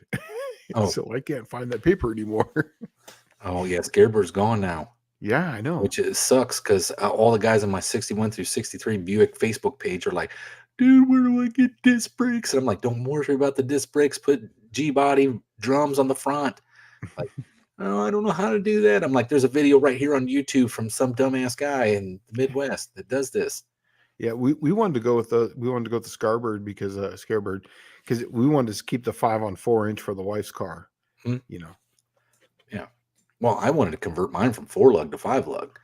They Yeah. had some goofy, weird 4 lug pattern that you couldn't buy wheels for, which I kind of want to try because I think it's the same pattern as a 5 liter Mustang. Because I didn't think about that. Hmm. I do think it's the exact same pattern as a 5 liter Mustang. 4 on 4.5, is that right? So I don't know if that's 5 liter Mustang or not, but I think it is. I Yeah. think I remember that. Mustangs and Fords and Mopars are the same 5-on-4.5. Well, these are 4 on 4.5, I think. Is what they are. Oh, okay. And so the 5 liter Mustang was 4 lug wheels, but I think it's 4 on 4.5. I believe so. So Bay Rose Garage says all my cars and trucks are flat glass. Mm-hmm. Comes in super handy for checking thermostat, housing, carb, spacers, etc. Dude, I do that all the time. Everything. Yeah, whenever I question, like, okay, the Buicks have an external oil pump and oil filter housing, and if you do not smooth that out, it's always like 5 to 6 thousandths off. It's always pulled in around the bolts, right? And it's because what happens is you torque it down, you put the gasket in there, and then you apply heat to it, and the place that's not held by a bolt tends to bow away, Yeah. right? And so every time I do one, I surface it on a stone. And I sit there and I do a figure eight pattern for like an hour and a half. I did a video, I think, on it, where I was cutting one of those things for like 2 hours, or maybe fixing my air compressor, doing the same thing, but it was the same stone. I just got a stone that's like one side's like 1,000 grit, the other side's like 2,000 grit, and you just go in figure eights on it, and you'll come out with a perfectly flat piece. But that, be careful when you do that. It's sharp. It's sharp, sharp. I'm not joking. Yeah. 38 Racing City Bear Rose. I came across a 5/8 plate glass, some wet dry paper, and WD-40 for your for truing everything. Exactly. That's it. Mine is half an inch thick piece of glass. It's about the size, about this big, and I got it from. It was like a bulletproof thing, but it's dead flat. And that's exactly what I do. Is I put it down there and I make figure eights out of with everything with a wet dry. I start with 800, move to 1,000. It's perfect. And that piece of glass is what I use for, like, he uses like someone was saying that they use a granite stone. That's even better because it's not going, if it bends, it breaks literally, And if you put it on anything that's halfway smooth already, that piece of glass, it's going to be flat. Sal Rossi convinced Renflex to make DeSoto Hemi exhaust gaskets. Wow. We went to PRI a couple of years ago. I think I was with John Wilburn. Or was I with you, Shane? I don't remember. We went by the Renflex booth, Mm-hmm. and Renflex is probably all around the best exhaust manifold / header gaskets that you could buy. 100%. They don't leak at all. Ever. Yeah, and like Every the car's days of got them. truing your exhaust manifolds over. Put Renflex on it and freaking move on. Exactly. Put stainless steel bolts and Renflex, and you will never have a problem again. Slant 6 problems are over when they leak intake and exhaust. I put Renflex on every single one. Never a problem after that. Even that 68 Dart right there. I've got TTI headers for it, and I bought Renflex gaskets for it because I don't want to mess with them. I will buy Renflex for everything from this point forward, and I'm not even. They're not even paying me to say that. I mean, it's literally like the best freaking exhaust manifold header gasket you can buy. If you got tired of changing shit, or it's hard to get to the bolts to change it, Renflex that crap and move on, because you'll never have to worry about it again. As they used to say with the oven, set it and forget it. Remember that? Yeah. Set it and forget it. Buick Smith asked Dallas, were the stock steel shim head gaskets for the big block 20,000s also 20,000s, or were they 10,000? They were 20,000s. Yeah, the Slant 6s were also 20. They're basically copper shim gaskets, or had steel shim gaskets. Yeah, I think a lot of the Mopars and the Buicks in the late 60s were all that same steel shim head gasket. They work great until they get rusted out. That's usually what kills them. You know that the wife's car, the Beaver, still has, that's a 100% stock engine with 60,000 miles on it. Still has the steel head shim on it. Wow. Well, so I found that you can reuse those. I bought a set of new old stock ones, like at the Buick Nationals, matter of fact, for $5 a whack.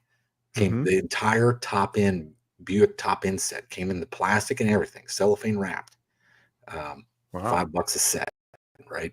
And so my grandfather came up with a trick to reuse those steel shim head gaskets by painting with aluminum spray paint.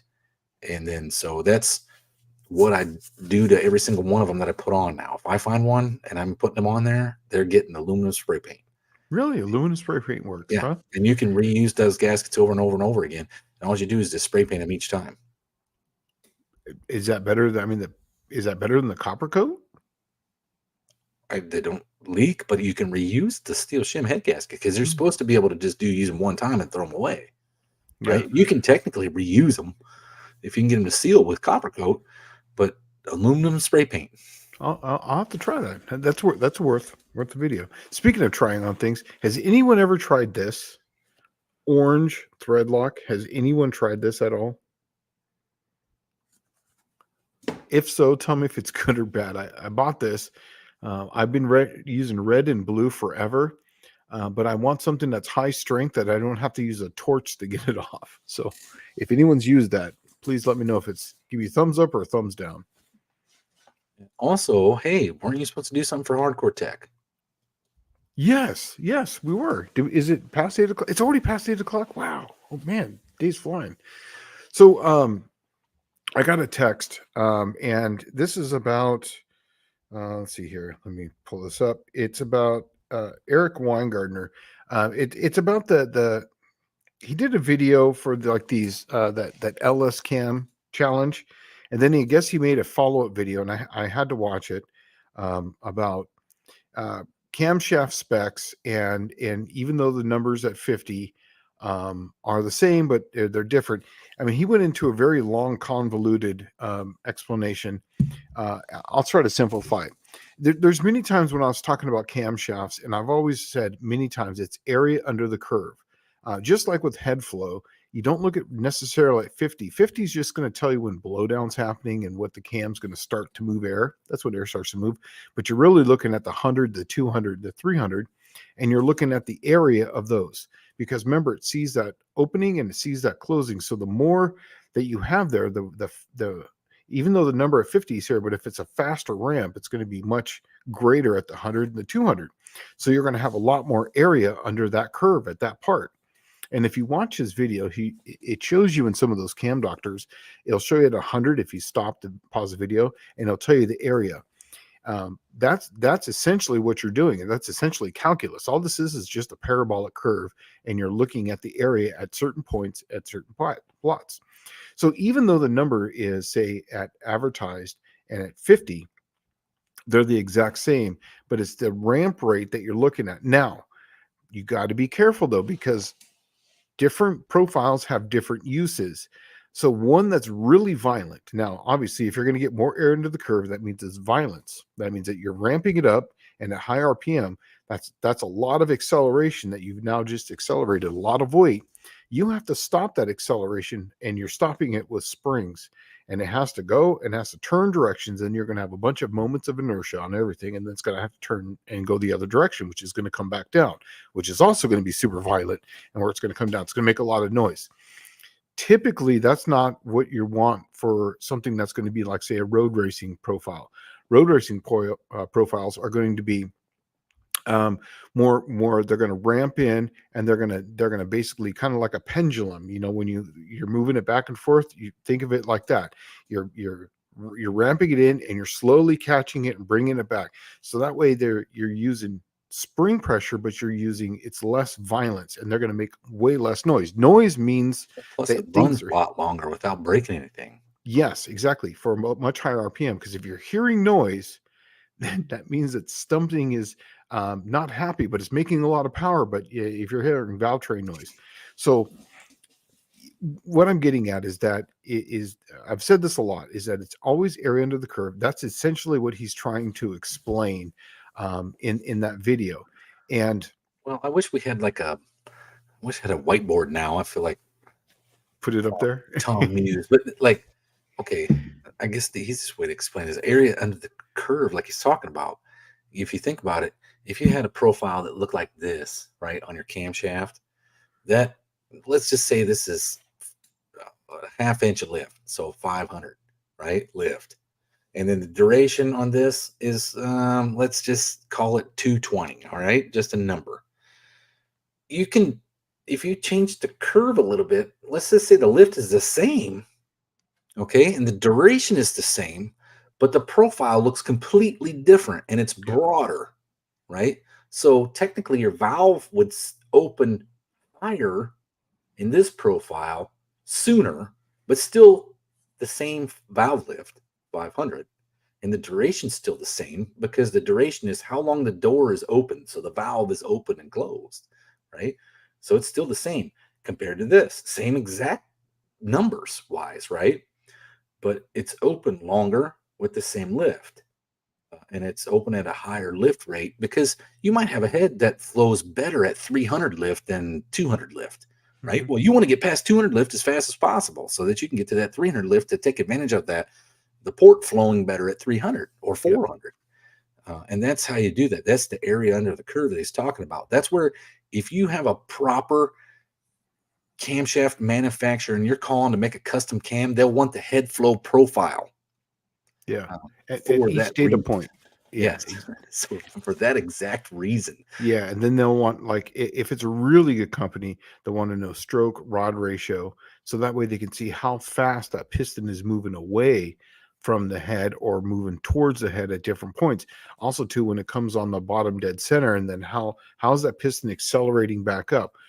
When you're basically taking advantage of that.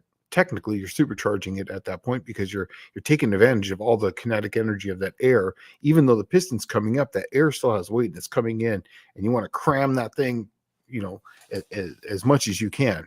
So that's the whole point of it. And then also too, he was talking about closing points. Now, the single most important in a racing application is going to be intake closing event. Okay, intake valve closing after a bottom dead center. Use typically 50 to 60, 65 in that range for, like, this is racing high RPM type stuff. About where they're talking about, it would be more in the 50s. I would assume, would be my guess. I didn't watch any of the cams, so I don't know any of the specs or anything like that. I didn't have time to fill my brain with all that stuff. But typically that event is going to be after bottom dead center, and then that's the single most important. Then it's going to be blow down on exhaust valve opening. And there's a book. Billy Godbold wrote a book, and in fact, it's probably the best cam book on the market. I'll bring for next video next week. I'll bring a book so that everybody here, you can get it on Amazon. It's an amazing book. I got to proofread it before he actually posted it. He was still working for Comp at the time.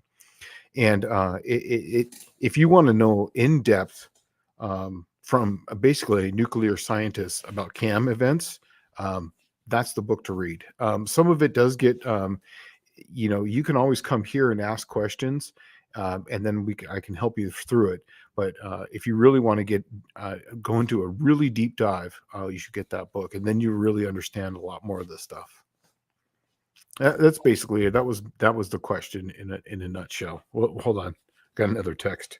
Well, do you remember when we made the Mr. Rotter's Neighborhood BMF camshaft? Yes. For that 430, and then I got it home, and you're like, "Yeah, dude, it's to the specs that we wanted," and I just threw a little bit area under the curve in there, right? Yep. And I fired it up, and I'm like, called you. I'm like, "Hey, dude, this thing's clattering." You're like, "Yeah, that's called saw a back crash where it's slamming the valve shut." Yeah. And I'm like, "Is it supposed to do that?" He's like, "Did you want choppy but drivable?" And I'm like, "Yeah." And he said, "Yep." Like, okay. Yeah. I used to make all the cams for, when I was a car. I used to make all the cams for, what was that? What was that TA company? Performance. TA Performance. I made all his cams. He wanted them quiet. That was the whole thing. And he goes, I'll give up 15 horsepower as long as it's quiet. I want no noise. And I kept telling him, man, there's so much more here to play with. And then Dallas calls me up and he goes, man, he makes this camshaft, but it would be great. And I'm like, dude, I've always wanted to make more Well, out no, of that. remember what it was this guy threw me a curveball. He Yeah. wanted something with chop, Oh, but he that's wanted right. to run vacuum brakes, and he wanted the quadrojet to be responsive because Yeah. you take away vacuum and the quadrojet's lazy. Yeah. It Yeah. doesn't work well. And so it So we needed made good vacuum, but he wanted the chop from that cam, like similar to that. And I said, I can't run that cam because it won't have enough vacuum to run anything, Yeah. And then you're like, oh, I can fix that. And I'm I like, could oh, make it yeah. work. And And to this day, that cam was awesome, man. dude, that dude showed up.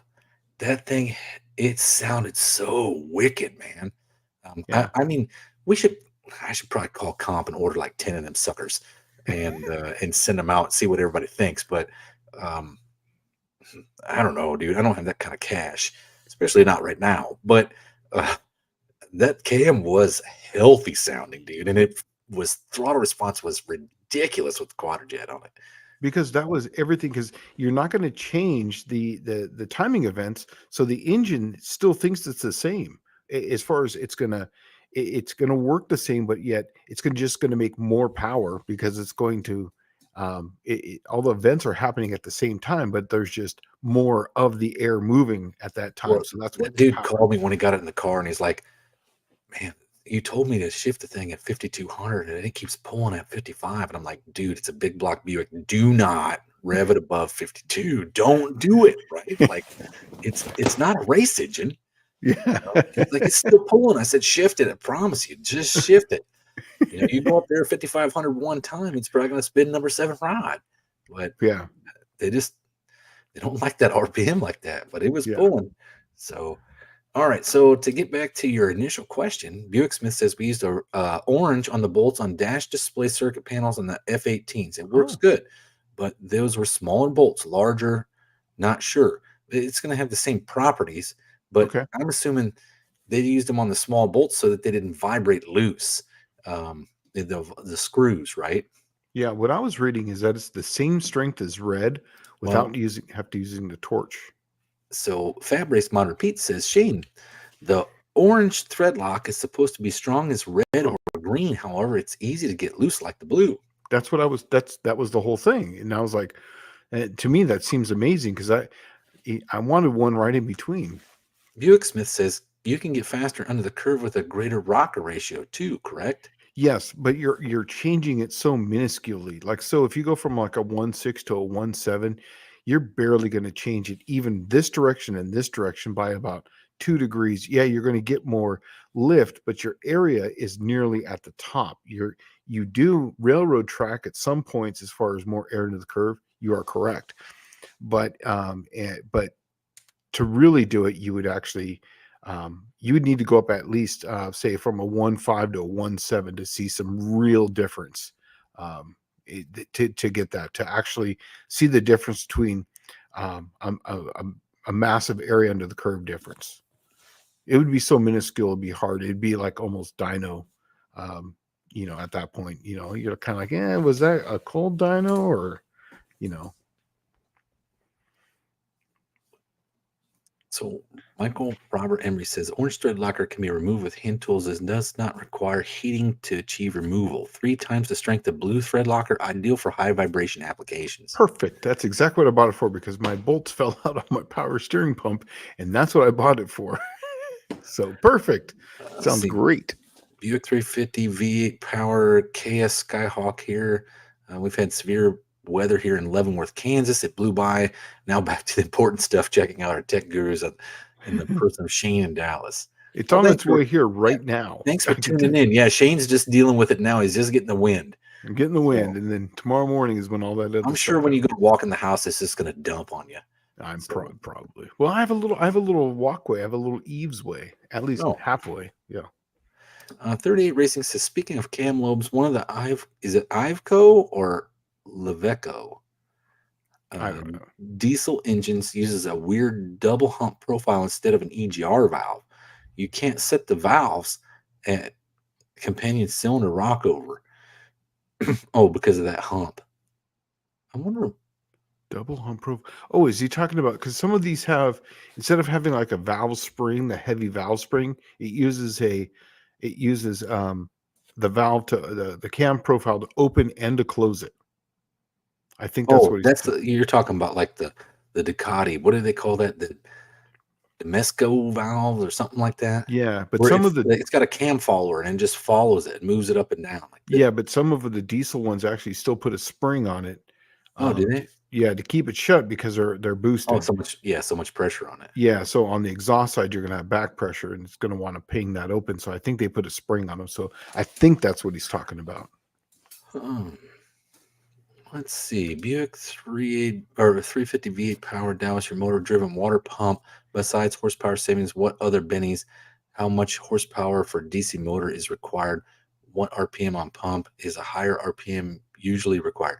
Dude, that's a race only piece. That's Yes. just an old school way that they used to do them way back in pro stock. I had a kit that was taken off of a 455 Olds, maybe, I think. And I adapted it to fit on a 350 Buick because I was building a car to run in Southeast gassers, and they allowed you to run an electric water pump if you had that motor. It had to be the old school style 67-ish motor. It's actually a blower motor out of a 65 Mustang. Is what that motor is.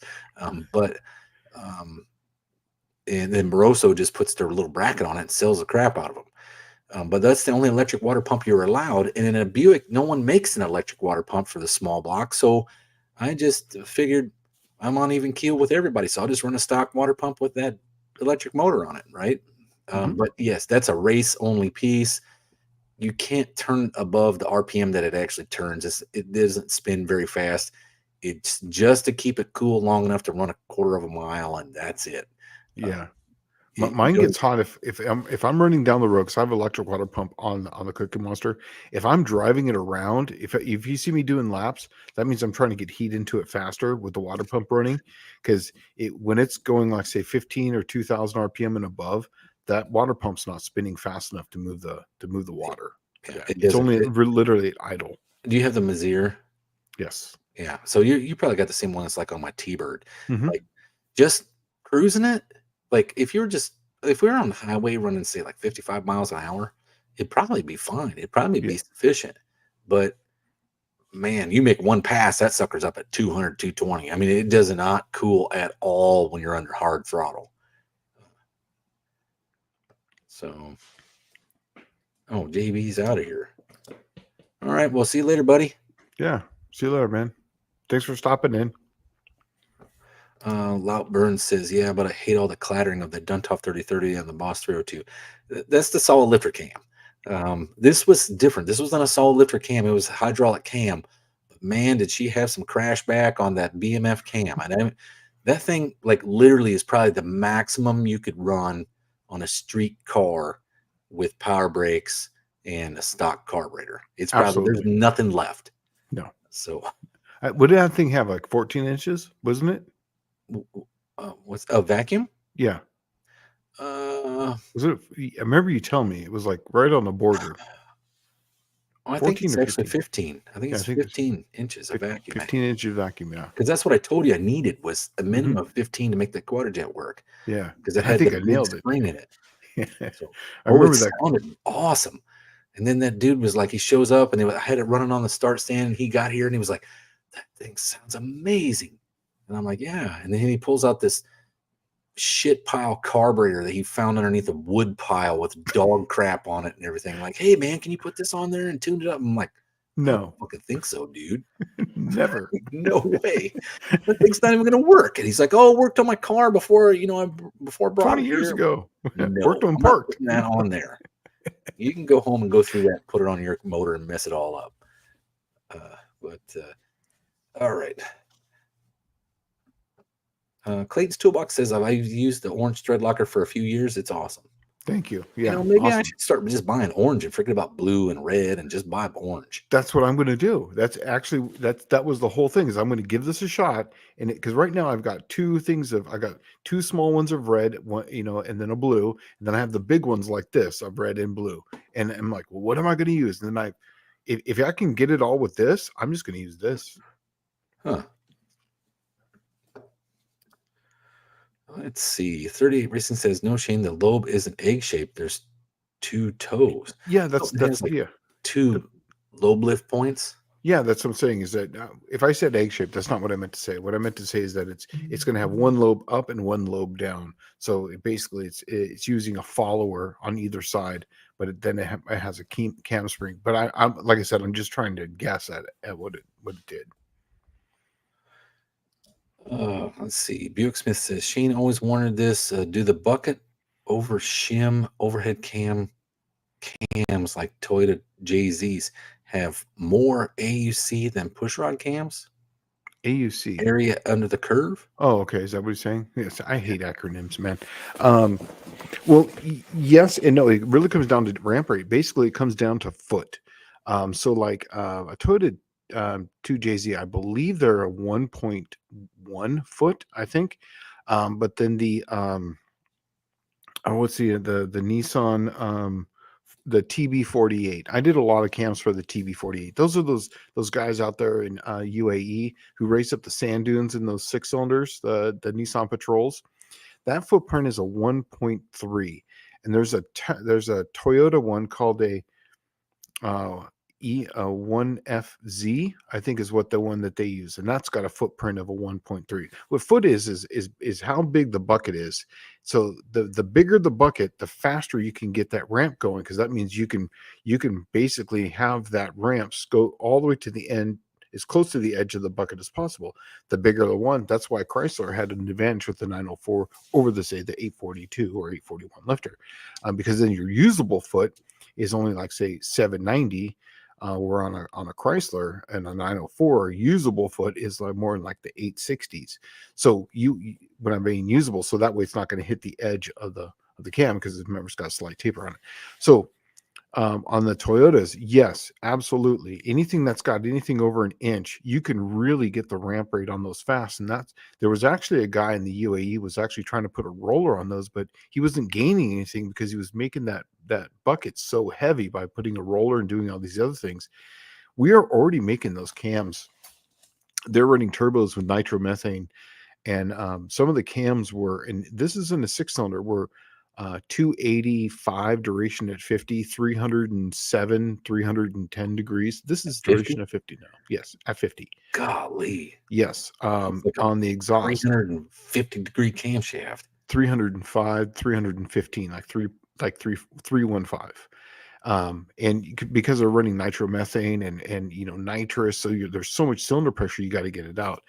And they were putting those things on like say 114, 115 degree lobe separation angle. If you do the math on how much time those two cams are open, that's why they had to idle them at like 2200 RPM, because they just never idle. There's just had so much overlap. So much overlap. Yeah. So to answer the question, yes, you can get a lot of variant of the curve with those because of a big footprint. And that's the reason why there was a lot of people who are stuck when they're in a class that they have to run a flat tap cam, go to a 1-inch diameter lifter. And that is a real thing. People cut those things to 1-inch diameter for that very reason. So Buick 350 V8 Power says one of these days, and if you don't know this guy, his name is Roger, actually, I think. Oh, okay. And he has like a 76 Buick Skyhawk, so like a Monza, with a 350 Buick in it. Sweet. Yeah, and this thing's like, it's like a Monza with a 350 Chevy in it, except for it's got tons of torque, right? So this thing would be a freaking rocket ship. But so he says, one of these days I'll be at Bowling Green. I need everything I can get. I see yours, monkey see, monkey do. Thanks, you both. No problem. I wouldn't run that thing unless you're at the drag strip, and that's all you're going to do is just drag race with it. That's it. And that makes me think of something that Shane and I have been talking about the past couple of days. About a year ago, when my whole divorce and everything started, Patrick... what is it? More Old Parts and Rust. Is that Patrick? Yeah, Patrick. Yeah. Yeah, and he proposed this idea of me having a get together at my house. And what we do is, since I got kind of stuck on this 63 Buick, that everybody come over and we thrash on the 63 Buick for like a week and have like a big week-long party and grill outs and, beers and make some stuff happen. Sounds amazing. I think we're going to do it.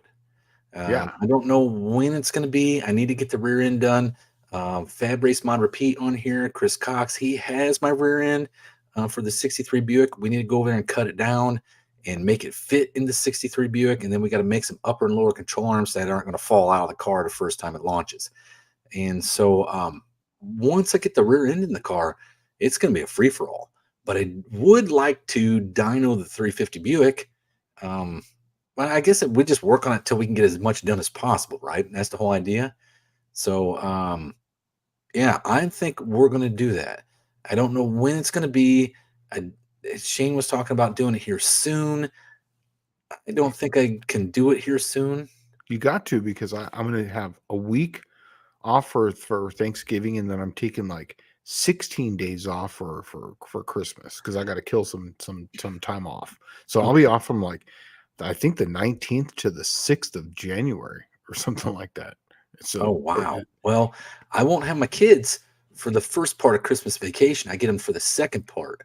So maybe I should do the first part. And, like, here's the cool thing about Middle Tennessee. If you're wanting to come over and get on that 63 Buick with me, and we just have a big old party and then pretty much stream it live while thrashing on this thing to see what we can get done.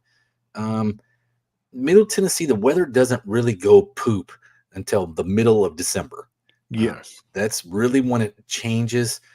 Middle of December, you don't know when it's going to happen. You can pretty much work outside until the middle of December, and then all of a sudden, it'll just dump on you, and it'll be like rainy and cold and windy and or snow. Every year it seems to be middle January is when it gets intolerable, and then that's when the ice comes, and then sometime at the beginning of February, since I've been here, we've had a week of snow at the beginning of every February.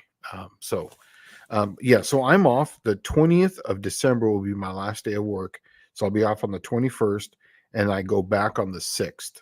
So yeah, it's going to be an awesome time 20th off. of December through the 6th of January. Yeah. Well, we And should then do it the first part of that. Like, and then for November, I'm off the 23rd, and I go back on the 2nd of December. okay, um, I That's can't do Thanksgiving. Thanksgiving. That's too soon because I got to get the rear end done Hmm. before we do anything. And then, so I needed to get some things knocked out before we do anything. I need Okay. to get all the linkage for the 4-speed, the clutch pedal, and everything like that set up. Um, so that way we can make the headers, right? That's making the headers is holding me up. Um, I got to get the clutch pedal. And Nick, the van man's in on, he wanted to come down and help me make the headers. And he was like, even if we got to go up to my shop 1,000 times in Nashville, we're going to make headers for this thing. Like, okay. And then, if I can get the rear end in it, we can get most of the body work done. Like, I can get it painted in that 5 days easy. That's not even a problem. Hmm. Straightened and painted. The hood might be an issue. Clint Street Machines, he actually straightened the hood for me as best as possible. It's got an oil can in it, which is, to me, not a big deal. For him, was devastating because he couldn't get the oil can out. And I'm like, dude, do you What's realize how much give a crap I care about, like, in race car stuff? Like, it doesn't have to be perfect at all. what's an oil can? It's where you can push on the metal and it's like bonk, and Oh, then you let go and it goes bonk. you know how to take care of that? Spray foam. Oh, you know how I take care of it? I just don't give a crap. And so you put a 1/4 inch of Bondo on it, it stops doing that. But Put spray foam in the back of it. Fixed. yeah, well, so we were talking about, Clint and I were talking about it, and the underside of the hood is so rusted. It's so bad because it sat with the hood open for 20 years. So Hmm. the underside of the hood kept getting water on it, and it just rusted it to death. And then it would be in the shade, so the water would always evaporate and go up, collect Oh. on the hood, and just rot from the inside out. So he's got the sheet metal to where it looks correct on the outside. What I need to do is skim coat it, sand it down, block it to death till it's nice and smooth and looks perfect, and then make a fiberglass mold of it. And then I'll make a fiberglass hood, right? So that's Hmm. the idea. And I don't know how hard that's going to be, but it would be kind of cool to have a big thrash week with like all my pals on here that want to come work on Buick stuff. The motor, the 63 Buick, the motor would have to come in and out like 62 times. It needs elephant ears made for each corner of the motor. Um, there's a lot of stuff. I got a plasma cutter. We'll bring it a plasma cutter over and just. Oh, well, we could do that. I don't think it would Yeah. be hard. No, you got drill press, right? No, Well, I'll bring my drill press. I have a drill press too. I have all hand tools, dude. So we bring the plasma cutter and the drill press, and we can make your elephant ears in probably an hour. Perfect. I think it'd be kind of cool to have everybody come over and we thrash on it and get it done. Even if I don't even make a fiberglass hood, maybe I just make an all steel hood. Who knows? I mean, the way I was thinking about it is, if I straighten this hood and I put the time in to straighten it out, couldn't I just paint it like I was going to paint it before and then put it on the car, and then 5 years from now, take it back off and make a fiberglass mold out of that? Sounds great. Yeah, Yeah, it's a that's lot what I less would work do. that way. I would just get it running. Get it running first, right? Oh, it's not. There's nothing. It hasn't been wired. It hasn't been plumbed. It hasn't had anything. And the brakes aren't even. I haven't figured all the brake stuff out yet Ah, because they had a single pop master cylinder that had this weird port that came out the front. does it have an e-brake? No. Oh, well, I've driven home from LA to California to San Diego with an e-brake. So we can get it. We'll make it run around the block. Uh, so we'll be fine. Yeah. It's a stick shift car. I have the transmission. I don't have the shifter. It's like $1,000 for a shifter. We can make a shifter, can't we? I mean, is Well, it just actually, what I was thinking was this may sound dumb, but here's what I was thinking. If you guys can figure out if that switch pitch Super Turbine 300 will work, I think I can do the Super Turbine 300 thing. I really do. okay? Or even Turbo 350. Matter of fact, I got a Turbo 350 lockup. Um, That would be from the way to like go. an I'm telling 80 you or right now. 81 Regal. A lockup converter is like, I'm telling you, they're pretty nice. We've been testing them on the dyno, the transmission dyno, I and don't know how you get a converter for one.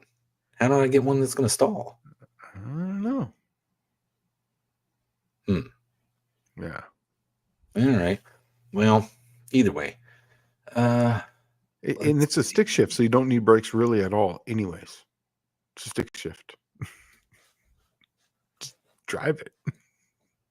Well, yeah, I guess so.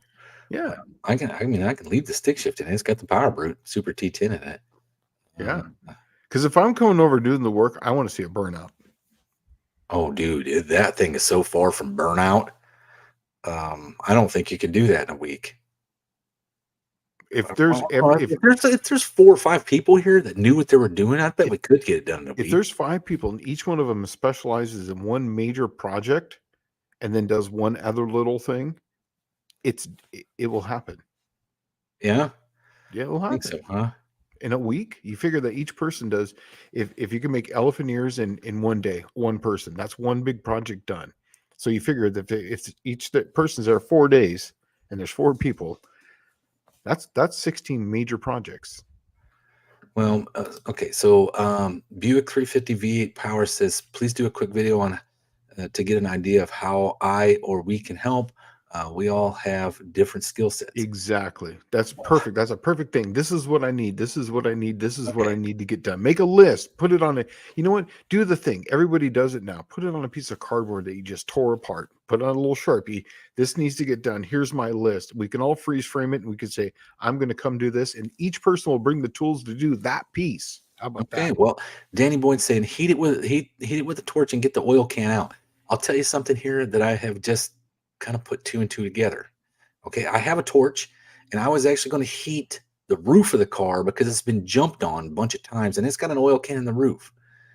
And what I was going to do was I'm going to heat the whole roof, and then my neighbor, he sells um, dry ice for a living, and I was going to get dry ice and just throw it on the roof when it's free, when it's like molten lava hot, right?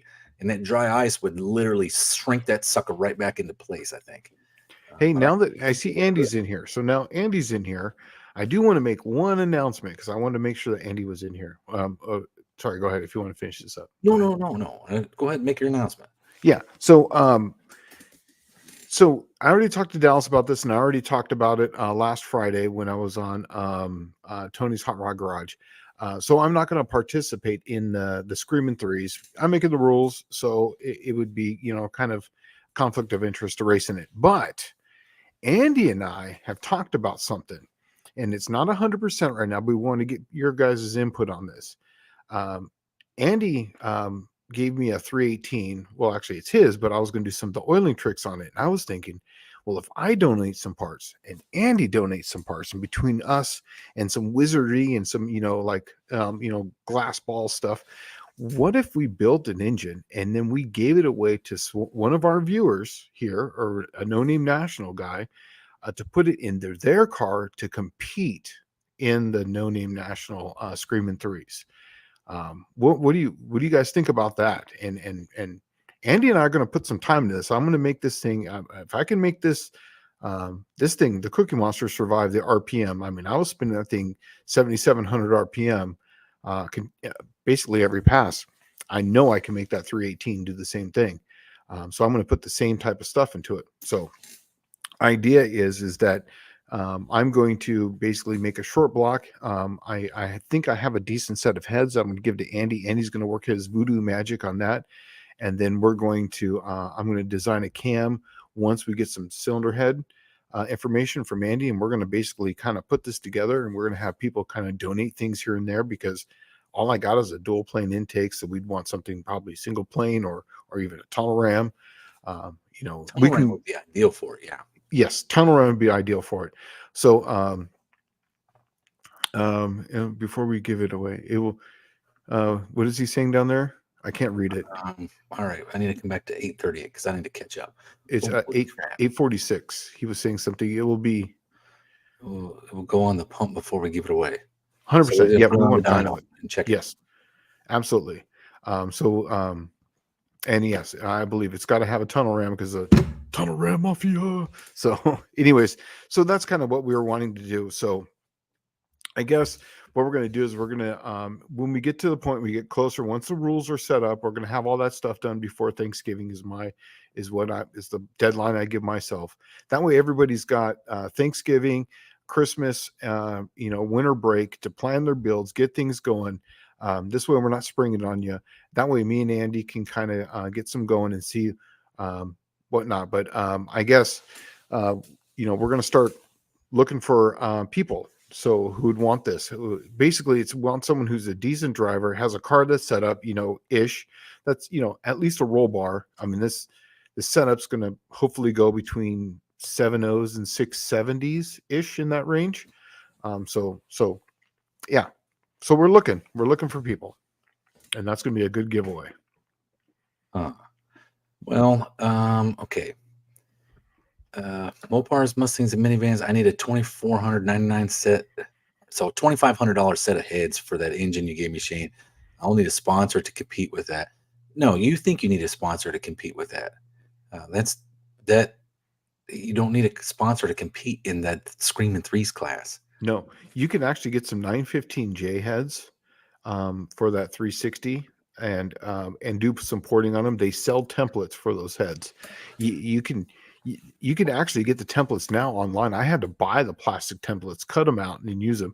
But if you get that, and it gives you an A side, a B side, a C side, and how to port those heads. And I did a decent port on some 915J heads. They weren't even X, they were just J heads. And my car was running, 12s in the 12s with 360 with J heads. So you could definitely compete. And there's much better stuff nowadays. That was back in the 90s. So Buick 350 V8 Power says, why not use a hydraulic clutch setup in regards to my 63 Buick that can solve space problems? The 63 Buick, okay, I have an original 1961 Z-Bar. The only problem is it's cast iron, it's one piece, and it's wallered out. And what I did figure out, though, is that I can use like some pieces and parts from later stuff with a later ball that I have, that goes on the block, and use a 64 Impala Z-Bar and cut it up. The Buick is the easiest one. It's literally like 180 degrees out, or however this goes. And it's 180 degrees out. So I just need to get the tube width correct and the diameter of the balls correct. And then I can weld the ears 180 degrees out. They're so easy and like simple, super simple. So I'm just going to make a new one and put it in there.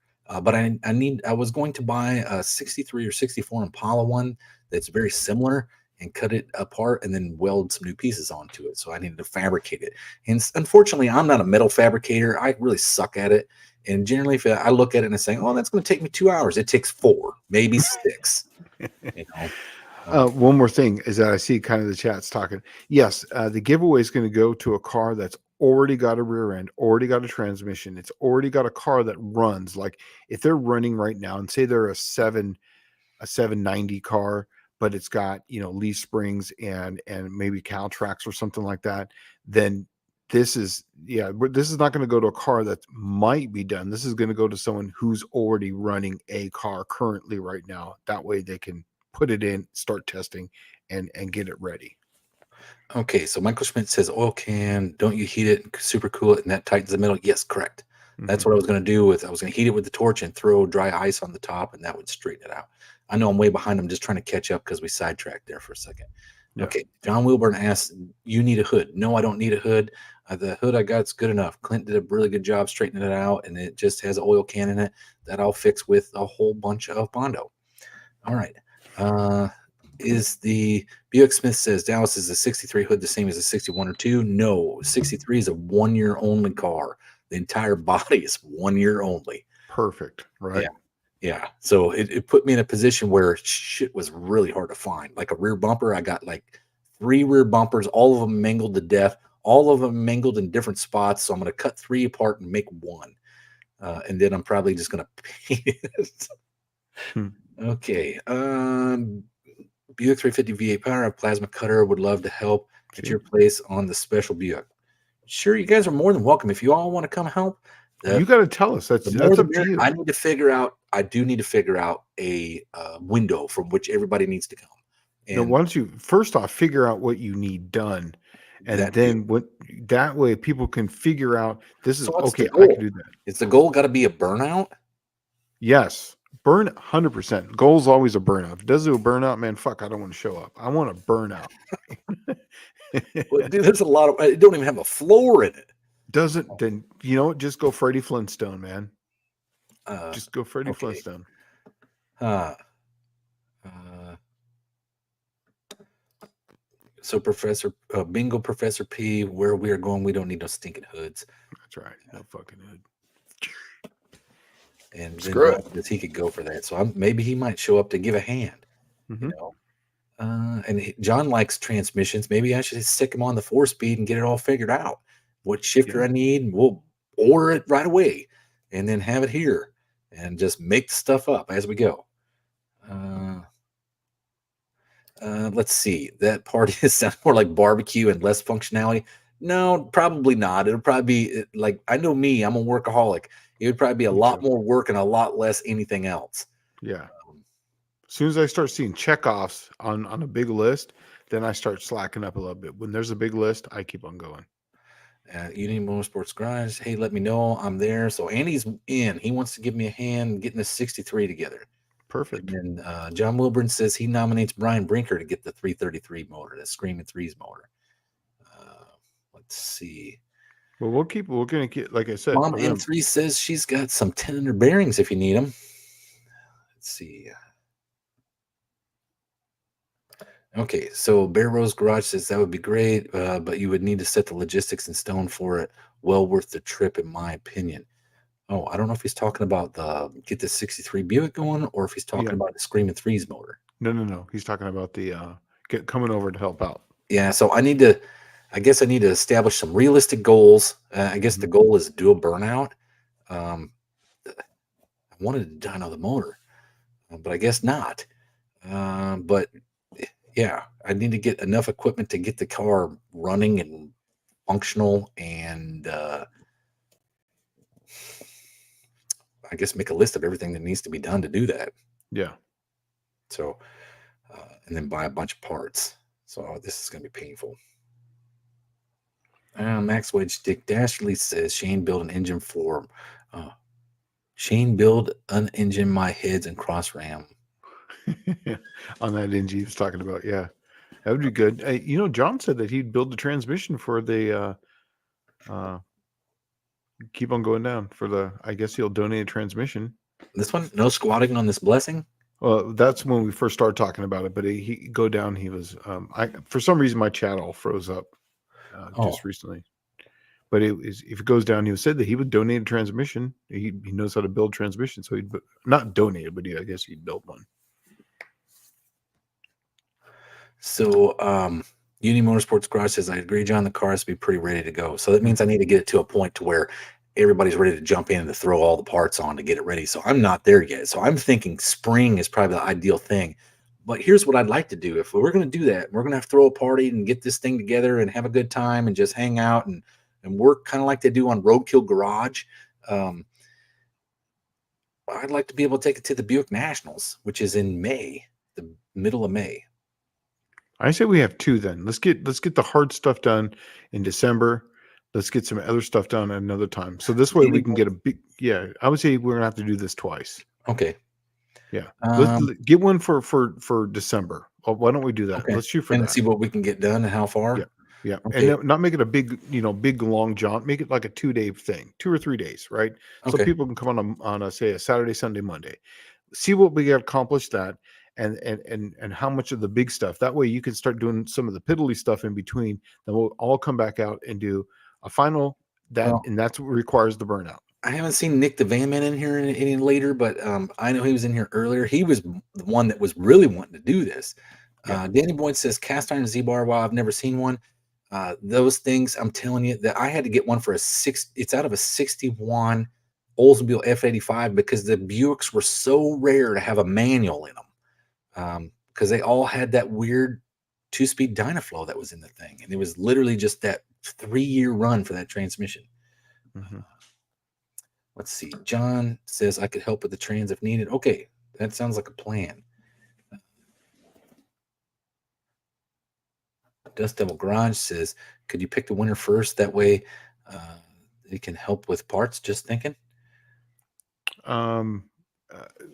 We have to. We all. Anybody who's donating parts to the cause, they're all going to have a say in who gets it. I'm not sure how we're going to do that. Okay, so Max Wedge Stick Dashley 63 Savoy's a 1-year thing cost me $130 for a hood latch. That's how this stupid Buick has been treating me. But I have enough parts to put it together, and I think I pretty much could, if I was to thrash on this thing, like literally super fast, I could have the floor in it, the whole trunk done, the trunk lid mounted on it, the roof done, and the hood painted, the roof done and painted, and the hood done and painted in probably less than a week. And I have my super stock hood scoop that's allowed, and I may have enough stuff to cobble together windows, but I don't think it needs that to do a burnout. So who knows? All right. Unity Motorsports Garage says got to have a burnout. All right. Yeah. And then Buick 350 V8 Power. I have a push type slave cylinder to donate in recent experience with master cylinders and slaves on an invention. Plus, I have several different master cylinders and hoses fittings to test and try the full Monty. Well, that sounds awesome because it needs all the brakes done from the front to the rear. It's everything's new, and it's got this weird single pot master cylinder I took off, but I found that one from a 65 AMC Ambassador will bolt on, and I just need to make a push rod for it, and then run all the lines. And I got an original in the box, NOS in the box, first roll control. So, let's see. Dust Devil says, put some 2x4s in place for my feet. Yeah, I'll weld the floor in. I'll just weld I have a floor for it. I just need to weld some sides.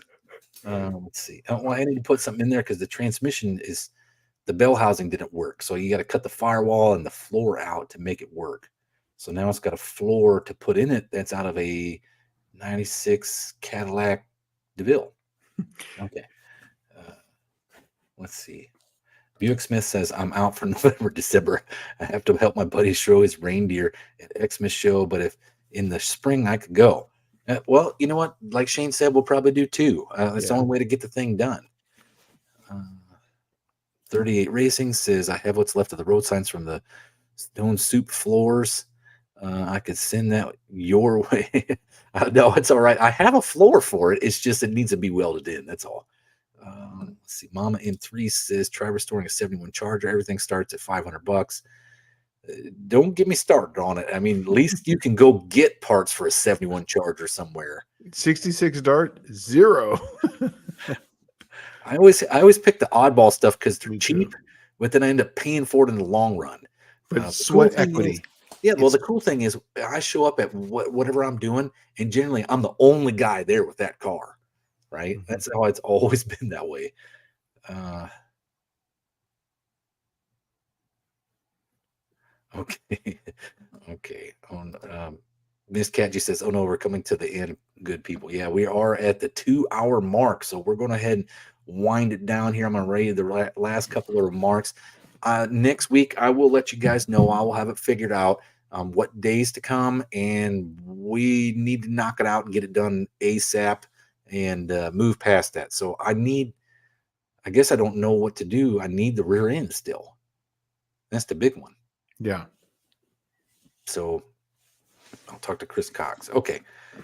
Uh, Bear Rose says find a Bluebird school bus at a junkyard and a plasma cutter and a MIG, and you can have a good enough floor in a weekend. Oh, I have a whole floor. Okay. Uh, Max Woods just dashed I can't find a chrome spear and emblem for my hood. That ain't $200. That's the problem I have. The windshield is 300. Yeah. Okay. Buick 350 V8 power. Original parts were hot runners. Why let a non-stock part that doesn't provide any power advantage keep you from the track? Oh, I'm not doing anything. You'd have to see this. There's nothing stock on it at all. Even the firewall's not even the same anymore. Okay. Buick Smith says, "Have a great life or a great life. Have a great week, everyone." Michael Schmidt, dude, I went to the Mopar Fall Fling in Los Angeles. It was a flop. Not many sellers. Prices are just too high. Absolutely. I agree with that, Michael Schmidt. That's why I stopped going to him. Let's see. And Andy's out of here. All right. Well, we're going to wind it down. That's it for this week. Next week, I will have some details. If you want to come thrash, we're going to have like a few day session. So throw the stuff in your trunk or in the back of your truck, and I'll put out the sleeping bags and the couch bed, and we'll get this figured out. So, And yeah. coming up on Friday, don't forget to check Mr. John Wilburn on his Mr. John Wilburn. He is the bringer of the No Name Nationals, and the whole reason why a lot of these guys have gotten to be friends. So go and check him out on his live at 7 Central on Friday. Don't forget to go check out also after that Tony's Hot Rod Garage, which is also fun. It's really late for me, but I still check it out. Yeah. And I love watching Buff Del Campo, and they talk about cars. So go check him out too on Tuesdays. All right, and that's it. We will see you cats on the flip side next Wednesday. So, One more thing. I forgot this. We're going to have Cookie Monster t-shirts coming out soon. So when they come out and they drop, dude, I'm telling you, you're going to love it. Dallas, it's right up your alley. Okay, well, cool. I have my Slant Daily Garage shirt. I just wore it the other day. So Perfect. all right. We'll see you guys next week. We're out. Take it easy, guys. Thanks for stopping by.